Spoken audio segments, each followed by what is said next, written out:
ಮೊದಲನೇದಾಗಿ 3 ಗೋಪುರಗಳನ್ನು ಪೂರಿ ಜಗನ್ನಾಥ ಕಾನ್ಸೆಪ್ಟ್ಸಲ್ಲಿ ನಾವು ಅದನ್ನು ಮೇಲ್ಗಡೆ 3 ಗೋಪುರಗಳನ್ನು ಇಟ್ಟಿದ್ದೀವಿ. ಹಾವುಗಳೇನಿದೆಯಲ್ಲ ಅದು ನಮ್ಮ ಶರೀರದಲ್ಲಿರುವಂಥ ಅತೀಂದ್ರಿಯ ಶಕ್ತಿಯನ್ನು ಉದ್ದೀಪನಗೊಳಿಸುವಂಥ ವಿಶೇಷ ನಾಡಿಗಳು. ಯೋಗಕ್ಕೆ ಬಹಳ ಹತ್ರ ಅಂದರೆ ಸೂರ್ಯ. ಸೊ ಹೀಗೆ ಸೂರ್ಯನ ದೇವಸ್ಥಾನ ನಿರ್ಮಾಣ ಮಾಡೋಣ ಅಂತ. ಮಂತ್ರಪ್ರಿಯ, ಯಜ್ಞಪ್ರಿಯ, ನಮಸ್ಕಾರ ಪ್ರಿಯ. ಅದಕ್ಕೆ ನೋಡಿ ನಾವು ಸೂರ್ಯ ನಮಸ್ಕಾರ ಮಂತ್ರ ಸಹಿತ ಒಂದೊಂದು ಪುಷ್ಪದ ಅರ್ಚನೆ ಮಾಡುವ ರೀತಿಯಲ್ಲಿ ನಮಸ್ಕಾರವನ್ನು ಮಾಡ್ತೀವಿ. ಯಾವುದು ನಾವು ಉದ್ದೇಶಪೂರ್ವಕವಾಗಿ ನಾವು ಮಾಡಲಿಲ್ಲ, ಆದರೆ ಉದ್ದೇಶಪೂರ್ವಕವಾಗಿ ಅವ್ರು ಮಾಡಿಸ್ಕೊಂಡು. ಸೂರ್ಯ ಮೇಲೆ ಬಂದಿರ್ತಾರೆ ನೋಡಿ, ನೀವು ಇಲ್ಲಿ ನಿಂತ್ಕೊಂಡ್ರೆ ಕಾಣಿಸೋದಿಲ್ಲ, ಸೂರ್ಯ ಮೇಲಿದ್ದಾರೆ. ಆದರೆ ಸೂರ್ಯನ ಕಿರಣಗಳು ಪಾದಕ್ಕೆ ಬಿದ್ದು ಹಾಗೆಯೇ ಮೇಲಕ್ಕೆ ಬರುತ್ತೆ. ಇದು ಒಂದು ಪವಾಡ ಅಂತ ಹೇಳ್ಬೋದು. ಶೃಂಗೇರಿ ಮಠದಿಂದ 25 kg ಅಕ್ಕಿಯನ್ನು ಕೊಡ್ತಾರೆ. ಸೊ ಅದರದ್ದು ನಾವು ಅನ್ನವನ್ನು ಮಾಡಿ ಒಂದು ಬಂಡಿಯಲ್ಲಿ ತುಂಬಿಸ್ತೀವಿ. ನೀವು ಅದನ್ನು ಗಮನಿಸ್ತಾ ಹೋದರೆ 1 ನಿಮಿಷಗಳ ಕಾಲ ಆ ಶಬ್ದ ಹಾಗೇ ಇರುತ್ತೆ ಮತ್ತು ಓಂ ಅಂತ ಶಬ್ದ ಬರುತ್ತೆ, ಗಮನಿಸಿ.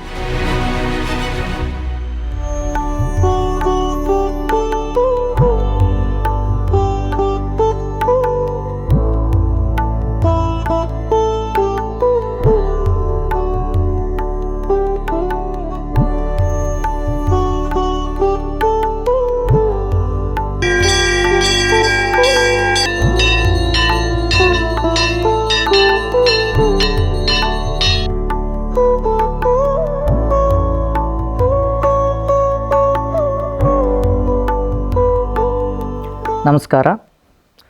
ಓಂ ಶ್ರೀ ಲಕ್ಷ್ಮೀ ವಲ್ಲಭಾರಂಭಾಂ ವಿಘ್ನೋಮನಿ ಮಧ್ಯಮಾಂ ಅಸ್ಮದಾಚಾರ್ಯಪರ್ಯಂತ ವಂದೇ ಗುರುಪರಂಪರಾಂ. ಶ್ರೌತಸ್ಮಾರ್ಥಾದಿಕಂ ಕರ್ಮ ನಿಖಿಲಂ ಏನ ಸೂತ್ರದಂ ತಸ್ಮೈ ಸಮಸ್ತ ವೇದಾರ್ಥವಿದೆ ವಿಕನಸೇ ನಮಃ.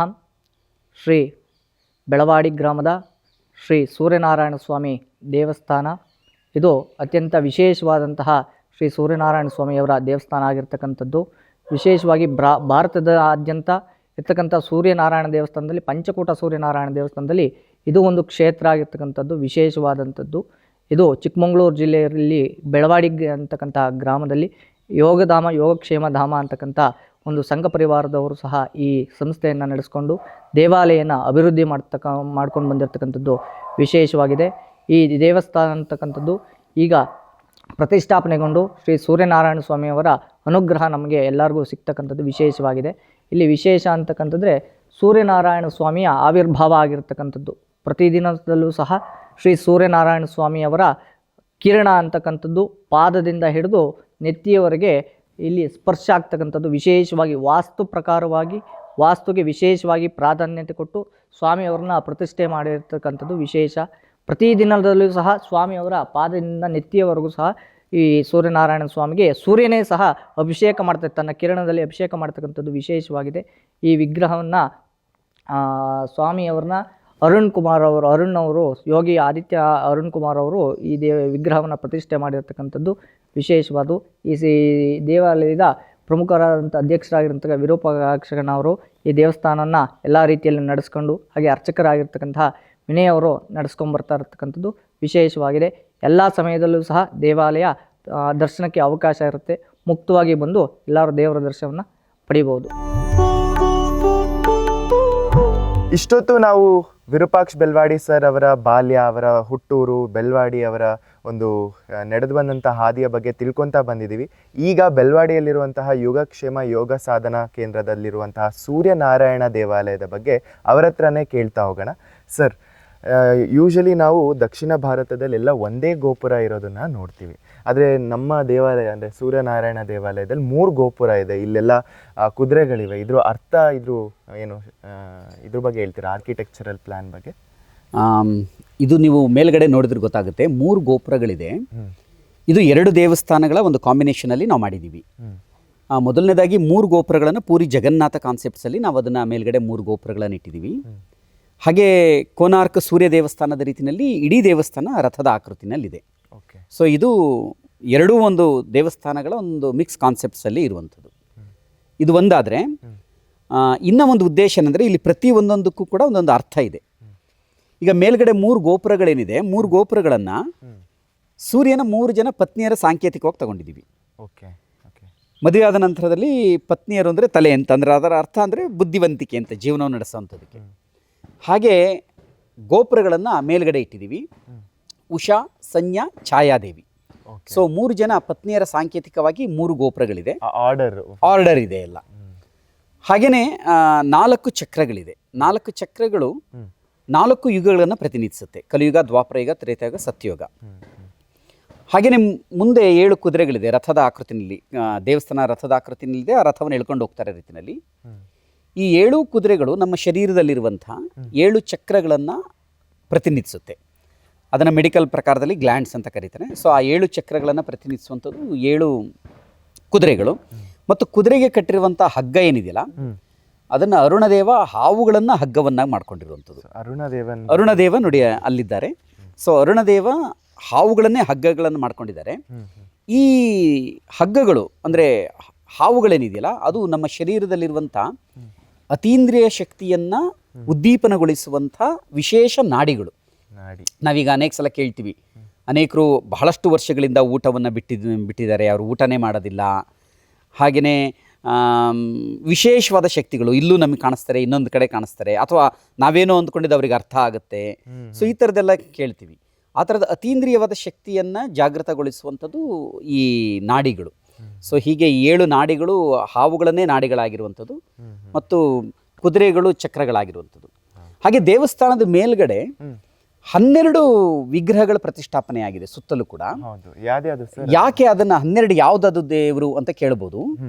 ಸೂರ್ಯ ಒಬ್ಬ ಅಲ್ಲ, ಅದಿತಿ ಮತ್ತು ಕಶ್ಯಪರ ಪುತ್ರರು 12 ಭಾಸ್ಕರರು ಅಂತ 12 ಜನ ಸೂರ್ಯರು. ನಾವು ನಮಗೆ ಕಣ್ಣಿಗೆ ಕಾಣಿಸುವ ಒಬ್ಬ ಸೂರ್ಯನನ್ನು ಮಾತ್ರ ಒಬ್ಬನೇ ಸೂರ್ಯ ಅಂತೀವಿ. ಈ ರೀತಿ 12 ಸೂರ್ಯರ ವಿಗ್ರಹಗಳು ಕಾಶಿಯಲ್ಲಿ ಪ್ರತಿಷ್ಠಾಪನೆ ಆಗಿದೆ. ಸೊ ಅದು ಬಿಟ್ಟರೆ ದೇವಸ್ಥಾನದಲ್ಲಿ ಅಂದರೆ ಇಲ್ಲಿ ಮಾತ್ರ ನಾವು 12 ವಿಗ್ರಹಗಳನ್ನು 12 ಭಾಸ್ಕರರನ್ನು 12 ಭಾಸ್ಕರನ ಮೇಲ್ಗಡೆ ನಾವು ಪ್ರತಿಷ್ಠಾಪನೆಯನ್ನು ಮಾಡಿದ್ವಿ. ಅದನ್ನು ನೀವು ಕಾಣ್ಬೋದು. ಹಾಗೆಯೇ ಅಲ್ಲಿ ಧ್ವಜಸ್ತಂಭ ಇದೆ. ಆ ಧ್ವಜಸ್ತಂಭದ ವಿಶೇಷತೆ ಏನಂದರೆ, ಈಗ ಸೂರ್ಯ ಪ್ರತಿ ತಿಂಗಳು ಒಂದೊಂದು ರಾಶಿಯನ್ನು ಪ್ರವೇಶ ಮಾಡ್ತಾರೆ. ಪ್ರತಿ ರಾಶಿಯನ್ನು ಪ್ರವೇಶ ಮಾಡಿದಾಗ ಅದಕ್ಕೆ ಸಂಕ್ರಮಣ ಅಂತ ಕರೀತಾರೆ. ಈಗ ಮಕರ ರಾಶಿಯನ್ನು ಪ್ರವೇಶ ಮಾಡಿದಾಗ ಮಕರ ಸಂಕ್ರಮಣ ಅಂತಾರೆ. ಹಾಗೆ ಇಲ್ಲೂ ಕೂಡ ನಮ್ಮ ಯೋಚನೆ ಇರುವಂಥದ್ದು, ಪ್ರತಿ ತಿಂಗಳು ಒಂದು ರಾಶಿಯನ್ನು ಪ್ರವೇಶ ಮಾಡಿದಾಗ ಒಂದು ಸಂಕ್ರಮಣ ಏನಾಗುತ್ತೆ, ಆ ಸಂಕ್ರಮಣ ದಿನ ಆ ಧ್ವಜ ಬದಲಾವಣೆ ಆಗುತ್ತೆ. ಈಗಲೂ ಕೂಡ ಬೇರೆ ಬೇರೆ ಬರುತ್ತೆ. ಆ ರಾಶಿಯ ಏನು ಒಂದು ಸಿಂಬಲ್ ಇರುತ್ತೆ, ಅದು ಜೊತೆಗೆ ಸೂರ್ಯ, ಸೊ ಎರಡೂ ಇರುವಂಥದ್ದು ಧ್ವಜ ಇರುತ್ತೆ.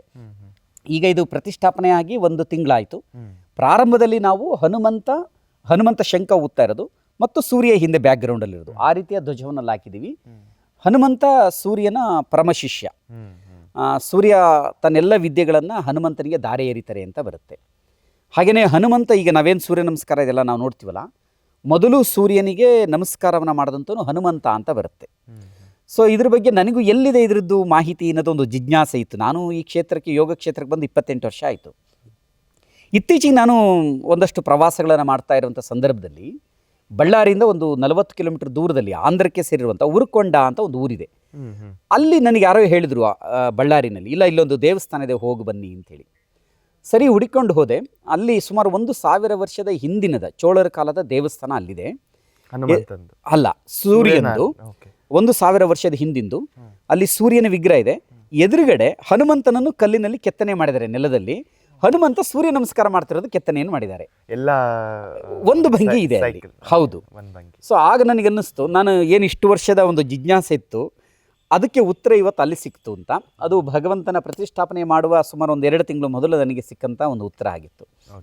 ಸೊ ಹಾಗಾಗಿ ಮೇಲೆ ಈಗ ಸದ್ಯದಲ್ಲಿ ನಾವು ಉದ್ಘಾಟನೆ ಸಂದರ್ಭದಲ್ಲಿ ಹನುಮಂತನ ಧ್ವಜವನ್ನು ನಾವಲ್ಲಿ ಮೇಲ್ಗಡೆ ಹಾಕಿದ್ದೀವಿ. ಹನುಮಂತ ಮತ್ತು ಸೂರ್ಯ ಇಬ್ಬರು ಇದ್ದಾರೆ. ಬನ್ನಿ ಹಾಗೆ ಒಳಗಡೆ ಹೋಗೋಣ. ಮತ್ತು ನಾವು ಇಲ್ಲಿ ಕಂಬಗಳನ್ನು 12 ಕಂಬಗಳನ್ನು ತೆಗೆದುಕೊಂಡಿದ್ದೀವಿ ಮೇಲ್ಗಡೆ ದೇವಸ್ಥಾನಕ್ಕೆ. ಒಳಗಡೆ ಮಧ್ಯದಲ್ಲಿ ನಾವು ಯಾವುದೇ ಕಂಬಗಳನ್ನು ತೆಗೆದುಕೊಳ್ಳಿಲ್ಲ. 12ನೇ ಸುತ್ತಲೂ 12ನೇ ಯಾಕೆ ತಗೊಂಡಿದ್ದೀರಿ ಅಂತಲೂ ನಿಮಗೆ ಅನ್ನಿಸ್ಬೋದು. 12 ಯಾಕೆ ಅಂದರೆ 12 ರಾಶಿಗಳನ್ನು ಪ್ರತಿನಿಧಿಸುತ್ತೆ ಈ ಕಂಬಗಳು. ಮತ್ತು ಇಲ್ಲಿ ಮೇಲ್ಗಡೆ ಕಂಬದಲ್ಲಿ ನಾವು ಸ್ವಲ್ಪ ಹಾಗೆ ಬಿಟ್ಟಿದ್ದೀವಿ, ಅದರಲ್ಲಿ ಏನು ನಾವು ಚಿತ್ರಿಸಿಲ್ಲ. ಈ ಎದುರುಗಡೆ ಇರುವಂತಹ ಕಂಬಗಳಲ್ಲಿ ಮೇಲ್ಗಡೆ ಪ್ರತಿ ರಾಶಿಯ ಒಂದು ಚಿತ್ರ ಅಲ್ಲಿ ಬರುತ್ತೆ. ಸರ್, ಈ ಕಲರ್ ಈ ಸ್ಪೆಸಿಫಿಕ್ಗೆ ಬರಬೇಕು ಅಂತ ಏನಾದರೂ ಮುಂಚಿತವಾಗಿ ಐಡಿಯಾ ಇತ್ತಾ? ಯಾಕೆ ಈ ಸೂರ್ಯ ದೇವಾಲಯಕ್ಕೆ, ಸೂರ್ಯನಾರಾಯಣ ದೇವಾಲಯಕ್ಕೆ ಇದೇ ಕಲರ್ ಬರಬೇಕು, ಕೆಂಪು ಹಳದಿ ಇದು ಆ ಥರ? ಅಂದರೆ ವಾಸ್ತವವಾಗಿ ಇಲ್ಲಿ ದೇವಸ್ಥಾನದ ಒಂದು ಪವಾಡ ಅಂತ ಹೇಳ್ಬೋದು. ದೇವಸ್ಥಾನವನ್ನು ನಾವು ಹೀಗೆ ಕಟ್ಟಬೇಕು ಅಂತ ನಾವು ಅಂದ್ಕೊಳ್ಳಿಲ್ಲ, ಇದು ಹೀಗೆ ಇರಬೇಕು ಎಲ್ಲವೂ ಅನ್ನೋದಿರಲಿಲ್ಲ. ಆದರೆ ದೇವಸ್ಥಾನ ನಿರ್ಮಾಣ ಮಾಡಬೇಕು ಅಂತ ಪ್ರಾರಂಭ ಮಾಡಿದಾಗ, ಈಗ ನಾವು ಸಾಧನಾಧಾಮ ಅಂತ ಯೋಗ ಇಲ್ಲಿ ಕಲಿಯೋದಕ್ಕೆ ಬರೋಂಥವ್ರಿಗೋಸ್ಕರ ವಸತಿ ಸಹಿತವಾಗಿರುವಂಥದ್ದು ನಿರ್ಮಾಣ ಮಾಡಬೇಕು ಅಂತ ಅಂದ್ಕೊಂಡ್ವಿ. ಅದ್ರ ಜೊತೆಗೆ ಇಲ್ಲಿ ಬಂದವರಿಗೆ ಸ್ವಲ್ಪ ಆಧ್ಯಾತ್ಮಿಕವಾದಂತಹ ಒಂದು ರುಚಿ ಸಿಗಬೇಕು. ಅದಕ್ಕೆ ದೇವಸ್ಥಾನ ನಿರ್ಮಾಣ ಮಾಡಬೇಕು ಅಂತಾಯಿತು. ಯಾವ ದೇವಸ್ಥಾನ ಮಾಡೋದು? ಯೋಗಕ್ಕೆ ಬಹಳ ಹತ್ತಿರ ಅಂದರೆ ಸೂರ್ಯ. ಸೊ ಹೀಗೆ ಸೂರ್ಯನ ದೇವಸ್ಥಾನ ನಿರ್ಮಾಣ ಮಾಡೋಣ ಅಂತಾಯಿತು. ಸೂರ್ಯನ ದೇವಸ್ಥಾನ ಎಲ್ಲಿ ನಿರ್ಮಾಣ ಮಾಡೋದು? ಬೇರೆ ಎಲ್ಲಿ ಬೇಕಾದರೂ ಮಾಡ್ಬೋದಿತ್ತು, ಗೊತ್ತಿಲ್ಲ. ಭಗವಂತ ಇಲ್ಲೇ ಅವ್ರಿಗೆ ಆಜ್ಞೆ ಮಾಡ್ದ, ನೀವು ಇಲ್ಲೇ ಮಾಡಿ ಅಂಥೇಳಿ. ಅಂದರೆ ಮನಸ್ಸಿಗೆ ಬರ್ತಾ ಹೋಗಿದ್ದದು. ಸೊ ಮತ್ತೆ ಇಷ್ಟು ಎತ್ತರಕ್ಕೆ ಬಂತು. ಸುಮ್ಮನೆ ಕೆಳಗಡೆ ಒಂದು ಇಡ್ಬೋದಾಗಿತ್ತು, ನಾವು ಹಾಗಾಗಲಿಲ್ಲ. ಸೊ ಅಲ್ಲಿಗೆ ನಾವು ಇಷ್ಟು ಈ ದೇವಸ್ಥಾನವನ್ನು ಎತ್ತರವನ್ನು ತೆಗೆದುಕೊಂಡ್ವಿ. ನಾವು ಯಾವುದೂ ಇದು ವಾಸ್ತುವಾಗಿ ನೋಡಿ ಮಾಡಲಿಲ್ಲ, ಆದರೆ ತಾನಾಗೇ ಎಲ್ಲವೂ ಆಗ್ತಾ ಹೋಯಿತು. ಅಂದ್ರೆ ಒಂದು ಸಂಕಲ್ಪ ಇತ್ತು, ಆ ಭಗವಂತ ಅದನ್ನು ಮಾಡಿಸ್ತಾ ಹೋದ. ಮತ್ತು ಪ್ರತಿಷ್ಠಾಪನೆ ಮಾಡುವಾಗಲೂ ವಿಗ್ರಹವನ್ನು ಸಹಜವಾಗಿ ಅದು ನಮಗೆ ಪೂರಿಗೆ ಹೋಗ್ಬೇಕಾದಂಥ ಒಂದು ಅವಕಾಶ ಬಂತು. ಸೊ ನಾವೆಲ್ಲರೂ ಕೂಡ ಒಂದಷ್ಟು ಜನ ಯೋಗದವರು ಪೂರಿಗೆ ಹೋದ್ವಿ. ಇಲ್ಲಿ ಪ್ರತಿಷ್ಠಾಪನೆಗಿಂತ ಅಂದರೆ ಏನು ಭೂಮಿ ಪೂಜೆಯ ಸಂದರ್ಭದಲ್ಲೇ ಕಾಶಿಯಿಂದ ಗಂಗಾ ಜಲವನ್ನು ತರಿಸಿದ್ವಿ. ಹಾಗೆಯೇ ಪೂರಿ ಜಗನ್ನಾಥದಲ್ಲಿ ಏನು ನಿತ್ಯ ಧ್ವಜವನ್ನು ಬದಲಾವಣೆ ಮಾಡ್ತಾರೆ ಆ ಧ್ವಜವನ್ನು ತರಿಸಿದ್ವಿ. ಹಾಗೆಯೇ ಕೋನಾರ್ಕಿಗೆ ಹೋಗ್ಬಿಟ್ಟು ಅಲ್ಲಿಂದ ಮಣ್ಣನ್ನು ತಂದಿದ್ವಿ. ಎಲ್ಲವನ್ನು ಅಲ್ಲಿ ಅದರಲ್ಲಿ ಹಾಕಿ ಆ ಭೂಮಿ ಪೂಜೆ ಸಂದರ್ಭದಲ್ಲಿ. ಆಮೇಲೆ ಸಾಕಷ್ಟು ಜನ ರಾಮನಾಮ ಜಪವನ್ನು ಬರೆದಿದ್ರು ಪುಸ್ತಕಗಳು, ಅದನ್ನು ಕೊಟ್ಟರು. ಎಲ್ಲವನ್ನೂ ಗರ್ಭಗುಡಿ ಆ ಏನು ಭೂಮಿ ಪೂಜೆ ಆಯ್ತು ಆ ಸಂದರ್ಭದಲ್ಲಿ ಅದರೊಳಗೆ ಹಾಕಿ. ಭೂಮಿ ಪೂಜೆ ಆಗಿದಂಥ ವರ್ಷ ಯಾವುದು ಸರ್? ಅದು 2024 24 ಆಗಸ್ಟಲ್ಲಾಗಿದ್ದು. ಒಂದೂವರೆ ವರ್ಷದಲ್ಲಿ ಇದಾಯಿತು. ಆಮೇಲೆ ಆ ಭೂಮಿ ಪೂಜೆಗೆ ಅದನ್ನೆಲ್ಲವನ್ನು ಹಾಕಿ ಪೂಜೆ ಮಾಡಿ ಆ ನಂತರ ಸ್ವಾಮಿಯ ಪ್ರತಿಷ್ಠಾಪನೆ. ಇದು ಇಷ್ಟು ಎತ್ತರ ಬರಬೇಕು ಅನ್ನೋ ನಮ್ಮ ತಲೆನಲ್ಲೂ ಇರಲಿಲ್ಲ, ಆದರೆ ಸಹಜವಾಗಿ ಅದು ಎತ್ತರ ಆಗ್ತಾ ಹೋಯಿತು. ಆಮೇಲೆ ಒಂದೊಂದನೇ ನಾವು ಯೋಚನೆ ಮಾಡ್ತಾ ಹೋಗಿದ್ದು. ಕಂಬಗಳಿಷ್ಟೇ ಬರಲಿ ಅಂತ ಯೋಚನೆ ಮಾಡಿದ್ವಿ. ಹಾಗೆ ಗರ್ಭಗುಡಿನಲ್ಲಿ 2 ಮಾತ್ರ ಕಂಬವನ್ನು ತೆಗೆದುಕೊಂಡು, ಈ ಕಡೆ ಒಂದು ಆ ಕಡೆ ಒಂದು, ಹಿಂದೆ ಇಲ್ಲ. ಸೊ ಮುಂದೆ ಯಾಕೆ ತಗೊಂಡ್ವಿ ಅಂದರೆ ಅದು ಉತ್ತರಾಯಣ ದಕ್ಷಿಣಾಯನ ಒಂದು ಆಲೋಚನೆಯನ್ನು ಮಾಡಿಕೊಂಡು ಉತ್ತರಾಯಣ ದಕ್ಷಿಣಾಯನದ ರೂಪದಲ್ಲಿ ಈ 2 ಕಂಬಗಳು ಬಂತು. 12 ಕಂಬಗಳು ರಾಶಿಯ ರೂಪದಲ್ಲಿ ಬಂತು. ಹಾಗೆಯೇ ಸುತ್ತಲೂ ನವಗ್ರಹಗಳು ಬಂದಿದೆ. ಅದೇ ನಾನು ಕೇಳೋಣ. ಇದೆಲ್ಲ ನವಗ್ರಹಗಳಿದೆ. ಮಧ್ಯದಲ್ಲಿ ಸ್ವಾಮಿ ಇದ್ದಾರೆ, ಮುಂದೆ ಶುಕ್ರ ಇದ್ದಾರೆ. ಸೊ ಹೀಗೆ ನವಗ್ರಹಗಳನ್ನು ಕೂಡ ಇಲ್ಲಿ ನಾವು ಪ್ರತಿಷ್ಠಾಪನೆ ಮಾಡಿದ್ವಿ. ಯಾಕೆಂದರೆ ಒಬ್ಬರನ್ನೇ ನಾವು ಪ್ರತಿಷ್ಠಾಪನೆ ಏನು ಮಾಡಬಾರ್ದು. ಎಲ್ಲಿ ನಾವು ನೋಡಿದ್ರು ನವಗ್ರಹಗಳಲ್ಲಿ ಅವರು ಕೂಡ ಒಬ್ಬರು ಇರ್ತಾರೆ. ಸೊ ಹಾಗಾಗಿ ನವಗ್ರಹ ಅಧಿಪತಿ ಬರೀ ನವಗ್ರಹ ಅಷ್ಟೇ ಅಲ್ಲ, ಇಡೀ ಜಗತ್ತಿಗೆ ಅಧಿಪತಿ ಅವನು. ವಾಸ್ತುವಿಗೆ ಅಧಿಪತಿ, ಸೌರ ಲೋಕಕ್ಕೆ ಅಧಿಪತಿ. ಸೊ ಎಲ್ಲರ ಅಧಿಪತಿ ಆಗಿದ್ದಾರೆ. ಆರೋಗ್ಯಕ್ಕೂ ಅಧಿಪತಿ. ಆರೋಗ್ಯಂ ಭಾಸ್ಕರಾದಿಚೇತ್ ಅಂತ ಕರೀತಾರೆ. ಸೊ ಭಗವಂತನನ್ನು ನಾವು ಪ್ರಾರ್ಥಿಸಿದರೆ ಅವನು ಭಾಳ ಬೇಗ ಒಲಿತಾನೆ ಅಂಥೇಳಿ. ಮತ್ತು ಅವನಿಗೆ ಮೂರರ ಪ್ರಿಯ ಅಂತ ಹೇಳ್ತಾರೆ. ಅವನು ಮಂತ್ರಪ್ರಿಯ, ಯಜ್ಞಪ್ರಿಯ, ನಮಸ್ಕಾರ ಪ್ರಿಯ. ಅದಕ್ಕೆ ನೋಡಿ ನಾವು ಸೂರ್ಯ ನಮಸ್ಕಾರ ಮಂತ್ರ ಸಹಿತ ಒಂದೊಂದು ಪುಷ್ಪದ ಅರ್ಚನೆ ಮಾಡುವ ರೀತಿಯಲ್ಲಿ ನಮಸ್ಕಾರವನ್ನು ಮಾಡ್ತೀವಿ. ಸೊ 48 ದಿನ ನಾವು ಅವನು ಯಜ್ಞಪ್ರಿಯ ಆಗಿರೋದ್ರಿಂದ ನಾವು ಯಜ್ಞವನ್ನು ಮಾಡ್ತಾ ಇದ್ದೀವಿ ನಿತ್ಯ. ಪ್ರತಿದಿನ ಬೆಳಗ್ಗೆ ಯಜ್ಞ ಇರುತ್ತೆ. ಇನ್ನು ಕೆಲವರಿಗೆ ನಾವು ನೋಡ್ಬೋದು, ಬೇರೆ ಈಗ ಗವಿಗಂಗಾಧರೇಶ್ವರ ಆ ಥರದ ಇದರಲ್ಲಿ ಒಂದಿಷ್ಟು ದಿನ ಮಾತ್ರ ಸೂರ್ಯನ ಇದ್ರ ಮೇಲೆ ರಶ್ಮಿ ಬೀಳೋ ಹಂಗೆ ವಿಭಿನ್ನವಾದ ದೇವಾಲಯಗಳಿದೆ. ಆದರೆ ಇಲ್ಲಿ ನಮ್ಮ ಬೆಳ್ವಾಡಿಲಿ ಕೂಡ ಆ ಥರದ್ದು ಒಂದು ಶಕ್ತಿ ಕೇಂದ್ರ ಇದೆ ಅಂತ ನಮಗೆ ಗೊತ್ತಾಗಿದ್ದು ಇಲ್ಲಿಗೆ ಬಂದ ಮೇಲೆ. ಅದ್ರ ಬಗ್ಗೆ ಒಂದು ವಿವರಣೆ ಒಂಚೂರು ಹಂಗೆ. ಇಲ್ಲಿಯ ಒಂದು ವಿಶೇಷ ಏನಂದರೆ, ನಾನು ಈಗಾಗಲೇ ತಿಳಿಸಿದೆ, ಇದು ಯಾವುದು ನಾವು ಉದ್ದೇಶಪೂರ್ವಕವಾಗಿ ನಾವು ಮಾಡಲಿಲ್ಲ, ಆದರೆ ಉದ್ದೇಶಪೂರ್ವಕವಾಗಿ ಅವ್ರು ಮಾಡಿಸ್ಕೊಂಡ್ರು. ಇದು ಎಷ್ಟು ಒಂದು ಶಕ್ತಿಯುತವಾದಂಥ ಒಂದು ಕೇಂದ್ರ ಅಂತಂದರೆ, ನಿತ್ಯ ಪ್ರತಿನಿತ್ಯ ನಮಗೂ ಇದು ಮೊದಲು ಗೊತ್ತಿರಲಿಲ್ಲ. ಪ್ರತಿಷ್ಠಾಪನೆ ಮಾಡೋ ಒಂದು 2 ದಿನಗಳ ನಂತರ ನಮಗೆ ಗೊತ್ತಾಗ್ತಾ ಹೋಯಿತು. ಪ್ರತಿದಿನ ಬೆಳಗ್ಗೆ ಸೂರ್ಯನ ಕಿರಣ ನೇರವಾಗಿ ಪಾದದ ಮೇಲೆ ಬೀಳುತ್ತೆ.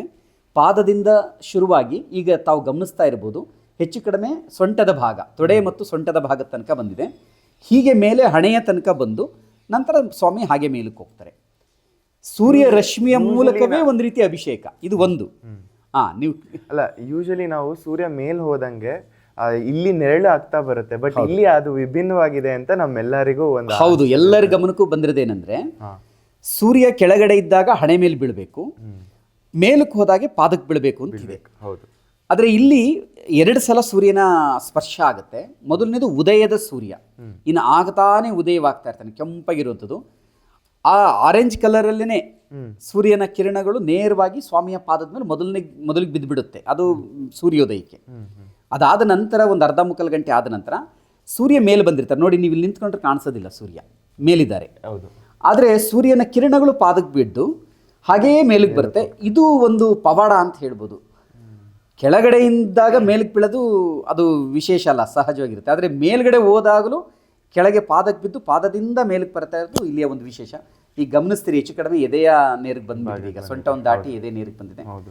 ಹೀಗೆ ಮುಖವನ್ನು ಆವರಿಸಿ ಹಣೆಗೆ ಬಂದು ನಂತರ ಕೆಲವರಿಗೆ ಒಂದು ಪ್ರಶ್ನೆ ಇರುತ್ತೆ ಸರ್, ಅಂದ್ರೆ ಇದು ವೈಜ್ಞಾನಿಕವಾಗಿ ಏನಾದ್ರು ಕಟ್ಟಿರೋದ್ರಿಂದ ಈ ತರ ಇದೆಯಾ ಅಂತ. ಬಟ್ ನಿಮಗೆ ಸತ್ಯ ಗೊತ್ತು ದಟ್ ಆ ಥರ ಏನೂ ಪ್ರೀ ಪ್ಲ್ಯಾನ್ಡ್ ಇಲ್ದಲೇ ನೀವು ಮಾಡಿರೋದು ಅಂತ. ಬಟ್ ಆದ್ರೂ ಈ ತರ ಒಂದು ವಿಭಿನ್ನ ಎಲ್ಲ ವಿಷಯಗಳಿಗೂ ಬರೀ ಇದೊಂದೇ ಅಂತಲ್ಲ, ಎರಡು ಮುಖಗಳಲ್ಲಿ ನಮ್ಮ ಯೋಚನೆಗಳು ಬರುತ್ತೆ. ಒಂದು ಕಾಕತಾಳೀಯ ಅಂತನ ಅಥವಾ ವೈಜ್ಞಾನಿಕವಾಗಿರ್ಬೋದು ಅಂತಲೂ ಒಂದು ಹೇಳ್ತಾರೆ. ಅಂದರೆ ಒಂದೇ ವಿಷಯಗಳನ್ನು ಎರಡು ರೀತಿಯಲ್ಲಿ ಯೋಚನೆ ಮಾಡುವಂಥದ್ದು. ಆದರೆ ಅದನ್ನು ಹೊರತಾಗಿ ಒಂದು ಯಾವುದೋ ಒಂದು ಶಕ್ತಿ ಇದ್ದೇ ಇರುತ್ತೆ, ಆ ಶಕ್ತಿ ಅದನ್ನು ಮಾಡಿಸುತ್ತೆ. ಹೌದು. ಈಗ ನಾವೇ ಬಹುಶಃ ಇದನ್ನು ಹೀಗೆ ಬೆಳಕು ಬರೋ ರೀತಿಯಲ್ಲೇ ಮಾಡಬೇಕು ಅನ್ನೋ ಉದ್ದೇಶ ಇಟ್ಕೊಂಡು ಮಾಡಿದರೆ ಖಂಡಿತ ಆಗ್ತಾ ಇರಲಿಲ್ಲ. ಸೊ ಅದು ಸಹಜವಾಗಿ ಆಗಿದೆ ಅಂದರೆ ಅದು ಭಗವಂತನ ಇಚ್ಛೆಯೇ ಆಗಿದೆ. ಅಂದ್ರೆ ಅದು ಮೀರಿದಂತ ವೈಜ್ಞಾನಿಕ ಶಕ್ತಿ ಮೀರಿದಂತ ಆಧ್ಯಾತ್ಮಿಕ ಶಕ್ತಿಯೂ ಕೂಡ ಇದರಲ್ಲಿ ಇದೆ ಖಂಡಿತ. ಈಗ ನೀವು ಈ ದೇವಸ್ಥಾನ ಗಮನಿಸಿ, ನಾವು ಉದ್ದೇಶಪೂರ್ವಕವಾಗಿ ಅಥವಾ ಇಲ್ಲಿ ಸಹಜವಾಗಿ ಅದು ಆಗ್ತಾ ಇದೆ ಅನ್ನೋದು ಅನಿಸಿದ್ದೇ ಆಗಿದ್ದರೆ ನೀವಲ್ಲಿ ಗಮನಿಸಿ ನೋಡಿ, ನೇರ ಸೂರ್ಯನನ್ನು ಬಿಟ್ಟರೆ, ಸೂರ್ಯದೇವನ ವಿಗ್ರಹವನ್ನು ಬಿಟ್ಟರೆ ಆಚೆಚೆ ಎಲ್ಲೂ ಬಿದ್ದಿಲ್ಲ. ಗಮನಿಸಿ ನೋಡಿ. ಹೌದು. ಹಾಗೆ ಭಗವಂತ ಒಂದು ಪ್ರಾಕೃತಿಕವಾಗಿ ಅಲ್ಲಿ ಇಟ್ಟಿದ್ದೀರಿ, ಆ ದಿಕ್ಕಿನಲ್ಲಿ ಇಟ್ಟಿದ್ದೀರಿ, ಅದಕ್ಕೆ ಬೀಳ್ತಾ ಇದೆ ಅನ್ನೋದೇನಾದರೂ ಅನಿಸಿದ್ರೆ ಯಾಕೆ ಸೂರ್ಯನ ಮೇಲೇ ಬೀಳಬೇಕು? ಸೂರ್ಯನ ಪಕ್ಕದಲ್ಲಿ ಬೀಳ್ಬೋದಲ್ಲ, ಈ ಕಡೆಗೂ ಬೀಳ್ಬೋದಲ್ಲ. ಇಷ್ಟು ವಿಶಾಲವಾದಂಥ ದ್ವಾರವಿದೆ ಇಲ್ಲಿ. ಸೊ ಅಷ್ಟು ಸೈಡ್ ಈ ಕಡೆ ಗೋಡೆಗೂ ಹೋಗ್ಬೋದು, ಈ ಕಡೆ ಗೋಡೆಗೂ ಹೋಗ್ಬೋದು. ಆಗ ಹೋಗಿಲ್ಲ, ನೇರವಾಗಿ ಸೂರ್ಯನ ಮೇಲೇ ಅದು ಸ್ಪರ್ಶ ಆಗ್ತಾ ಇದೆ. ಸೊ ಅದು ಅವರ ಇಚ್ಛೆ, ಅದು ಇಚ್ಛೆ, ಅವರು ಅದನ್ನು ಮಾಡಿಸ್ಕೊಳ್ತಿದ್ದಾರೆ ಅನ್ನೋದೇ ನಮ್ಮ ಒಂದು ಅಭಿಪ್ರಾಯ ಮತ್ತು ಅನುಭವ. ಒಂದು ಏನಂದರೆ ಕೆಲವು ವರ್ಷಗಳ ನಂತರ ಎಷ್ಟೋ ಭಾರತದಿಂದ ಬೇರೆ ಬೇರೆ ಭಾಗದಲ್ಲಿ ಈ ಒಂದು ಪ್ರಕ್ರಿಯೆನ, ಈ ಒಂದು ಶಕ್ತಿನ ನೋಡೋಕ್ಕೂ ಕೂಡ ಭಕ್ತಾದಿಗಳು ಬರುವಂತ ಸ್ಥಾನ ಆಗುತ್ತೆ, ಕರ್ಸ್ಕೊಂತಾರೆ. ಅದ್ರ ಜೊತೆಗೆ ವಿಶೇಷ ಏನಂದ್ರೆ ನಮ್ಮ ಅಯೋಧ್ಯೆ ರಾಮ ಮಂದಿರದ ರಾಮಲಲ್ಲನನ್ನ ಕೆತ್ತಿದಂತಹ ಅರುಣ್ ಯೋಗಿರಾಜ್, ನೀವು ಹೇಳ್ತಾ ಇದ್ರಿ ಸಂದರ್ಶನದಲ್ಲಿ, ಅವರೇ ಇದನ್ನ ಕೆತ್ತಿರೋದು ಅಂತ. ಆ ಒಂದು ಶೈಲಿ ಬಗ್ಗೆ ಏನಾದ್ರು ವಿವರಣೆ ಕೊಡ್ತಾ? ಇದು ಹೊಯ್ಸಳ ಶೈಲಿನಲ್ಲಿದೆ ಈ ವಿಗ್ರಹ. ಇದು ಒಂದು ರೀತಿ ಇನ್ನೊಂದು ಪವಾಡ ಅಂತ ಹೇಳ್ಬೋದು. ಅರುಣ್ ಯೋಗಿರಾಜ್ ಅವ್ರನ್ನ ಮೊದಲನೇ ಬಾರಿಗೆ ನಾವು ಭೇಟಿ ಮಾಡೋದಕ್ಕೆ ಸ್ವಲ್ಪ ಸಮಯವೂ ಹಿಡಿತು. ಯಾಕೆಂದರೆ ಅವರು ಈಗ ಇರುವಂಥ ಒಂದು ಬ್ಯುಸಿ ಶೆಡ್ಯೂಲ್ಸಲ್ಲಿ ಆದರೂ ನಮಗೆ ಅವರು ಅವಕಾಶವನ್ನು ಕೊಟ್ಟರು. ಭಾಳ ಒಂದು ಮುಗ್ಧ ಮನಸ್ಸಿನ ವ್ಯಕ್ತಿ ಅವರು. ಅಷ್ಟು ಎತ್ತರಕ್ಕೆ ಬೆಳೆದಿದ್ರು, ಅಷ್ಟು ಸಾಧನೆಯನ್ನು ಮಾಡಿದರು ಮತ್ತು ಭಗವಂತ ಅವರ ಸೇವೆಯನ್ನು ಪಡೀತಾ ಇದ್ದರು. ನಾವು ಕೇಳಿಕೊಂಡಾಗ ಸೂರ್ಯನ ವಿಗ್ರಹ ಮಾಡಬೇಕು ಅಂತಂದಾಗ ಭಾಳ ತುಂಬ ಹೃದಯದಿಂದ ಒಪ್ಕೊಂಡ್ರು. ಅದಕ್ಕೊಂದು ಕಾರಣ ಇತ್ತು. ಅವರು ಹೇಳಿದರು, ನಾನು ರಾಮನ ವಿಗ್ರಹವನಿಗೆ ಮಾಡಿದ್ದೀನಿ, ರಾಮ ಸೂರ್ಯನ ವಂಶಸ್ಥ, ಸೂರ್ಯನ ವಿಗ್ರಹ ಮಾಡೋದಕ್ಕೆ ನನಗೊಂದು ಅವಕಾಶ ಕೊಟ್ಟಿದ್ದಾನೆ ಭಗವಂತ. ಮತ್ತು ಇನ್ನೂ ಒಂದು ವಿಶೇಷ ಏನಂದರೆ, ನನ್ನ ಜೀವಮಾನದಲ್ಲಿ ನಾನು ಸೂರ್ಯನ ವಿಗ್ರಹವನ್ನು ಯಾವತ್ತೂ ಮಾಡಿಲ್ಲ. ಯಾಕೆಂದರೆ ಅವಕಾಶ ಇಲ್ಲ, ದೇವಸ್ಥಾನಗಳನ್ನು ಆ ಥರದ್ದು ಇದ್ದಿದ್ದರೆ ಮಾಡ್ತಿದ್ರು ಅನಿಸುತ್ತೆ. ಸೊ ಈಗ ನನಗೆ ಅವರು ಈ ಒಂದು ಅವಕಾಶವನ್ನು ಕೊಟ್ಟಿದ್ದಾರೆ, ಅದು ನನ್ನ ಸೌಭಾಗ್ಯ, ನಾನು ಮಾಡ್ತೀನಿ ಅಂತ ಹೇಳಿದರು. ಇದು ಒಂದು.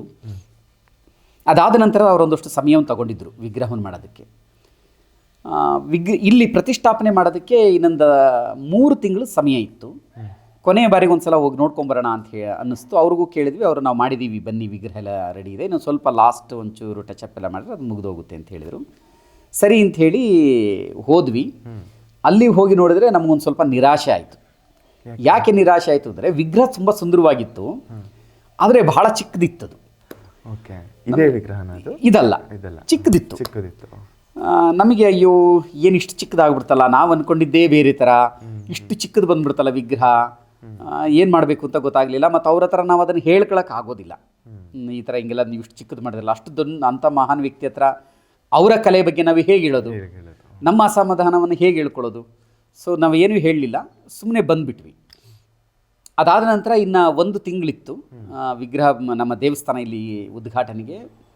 ಎಲ್ಲ ಅತಿಥಿಗಳೆಲ್ಲ ಆಗಲೇ ಫಿಕ್ಸ್ ಆಗಿತ್ತು, ಇನ್ವಿಟೇಷನ್ನು ಕೊಡ್ತಾ ಇದ್ವಿ. ಒಂದಿನ ಮತ್ತೆ ಅವರಿಗೆ ಫೋನ್ ಮಾಡಿದೆ, ಕೊನೆಗೊಂದು ಬಾರಿ ನಾವು ನೋಡ್ಬಿಡ್ತೀವಿ ಹೇಗೆ ಬಂದಿದೆ. 1 ತಿಂಗಳಿಂದ ಅಂದರೆ ಡಿಸೆಂಬರ್ 2025 ಡಿಸೆಂಬರ್ನಲ್ಲೇ ಅವ್ರ ಹತ್ರ ಮಾತಾಡಿದ್ವಿ, ಹೀಗಿದೆ ಒಂದು ಸಲ ನೋಡಬೇಕಾಗಿತ್ತಲ್ಲ ಅಂತ.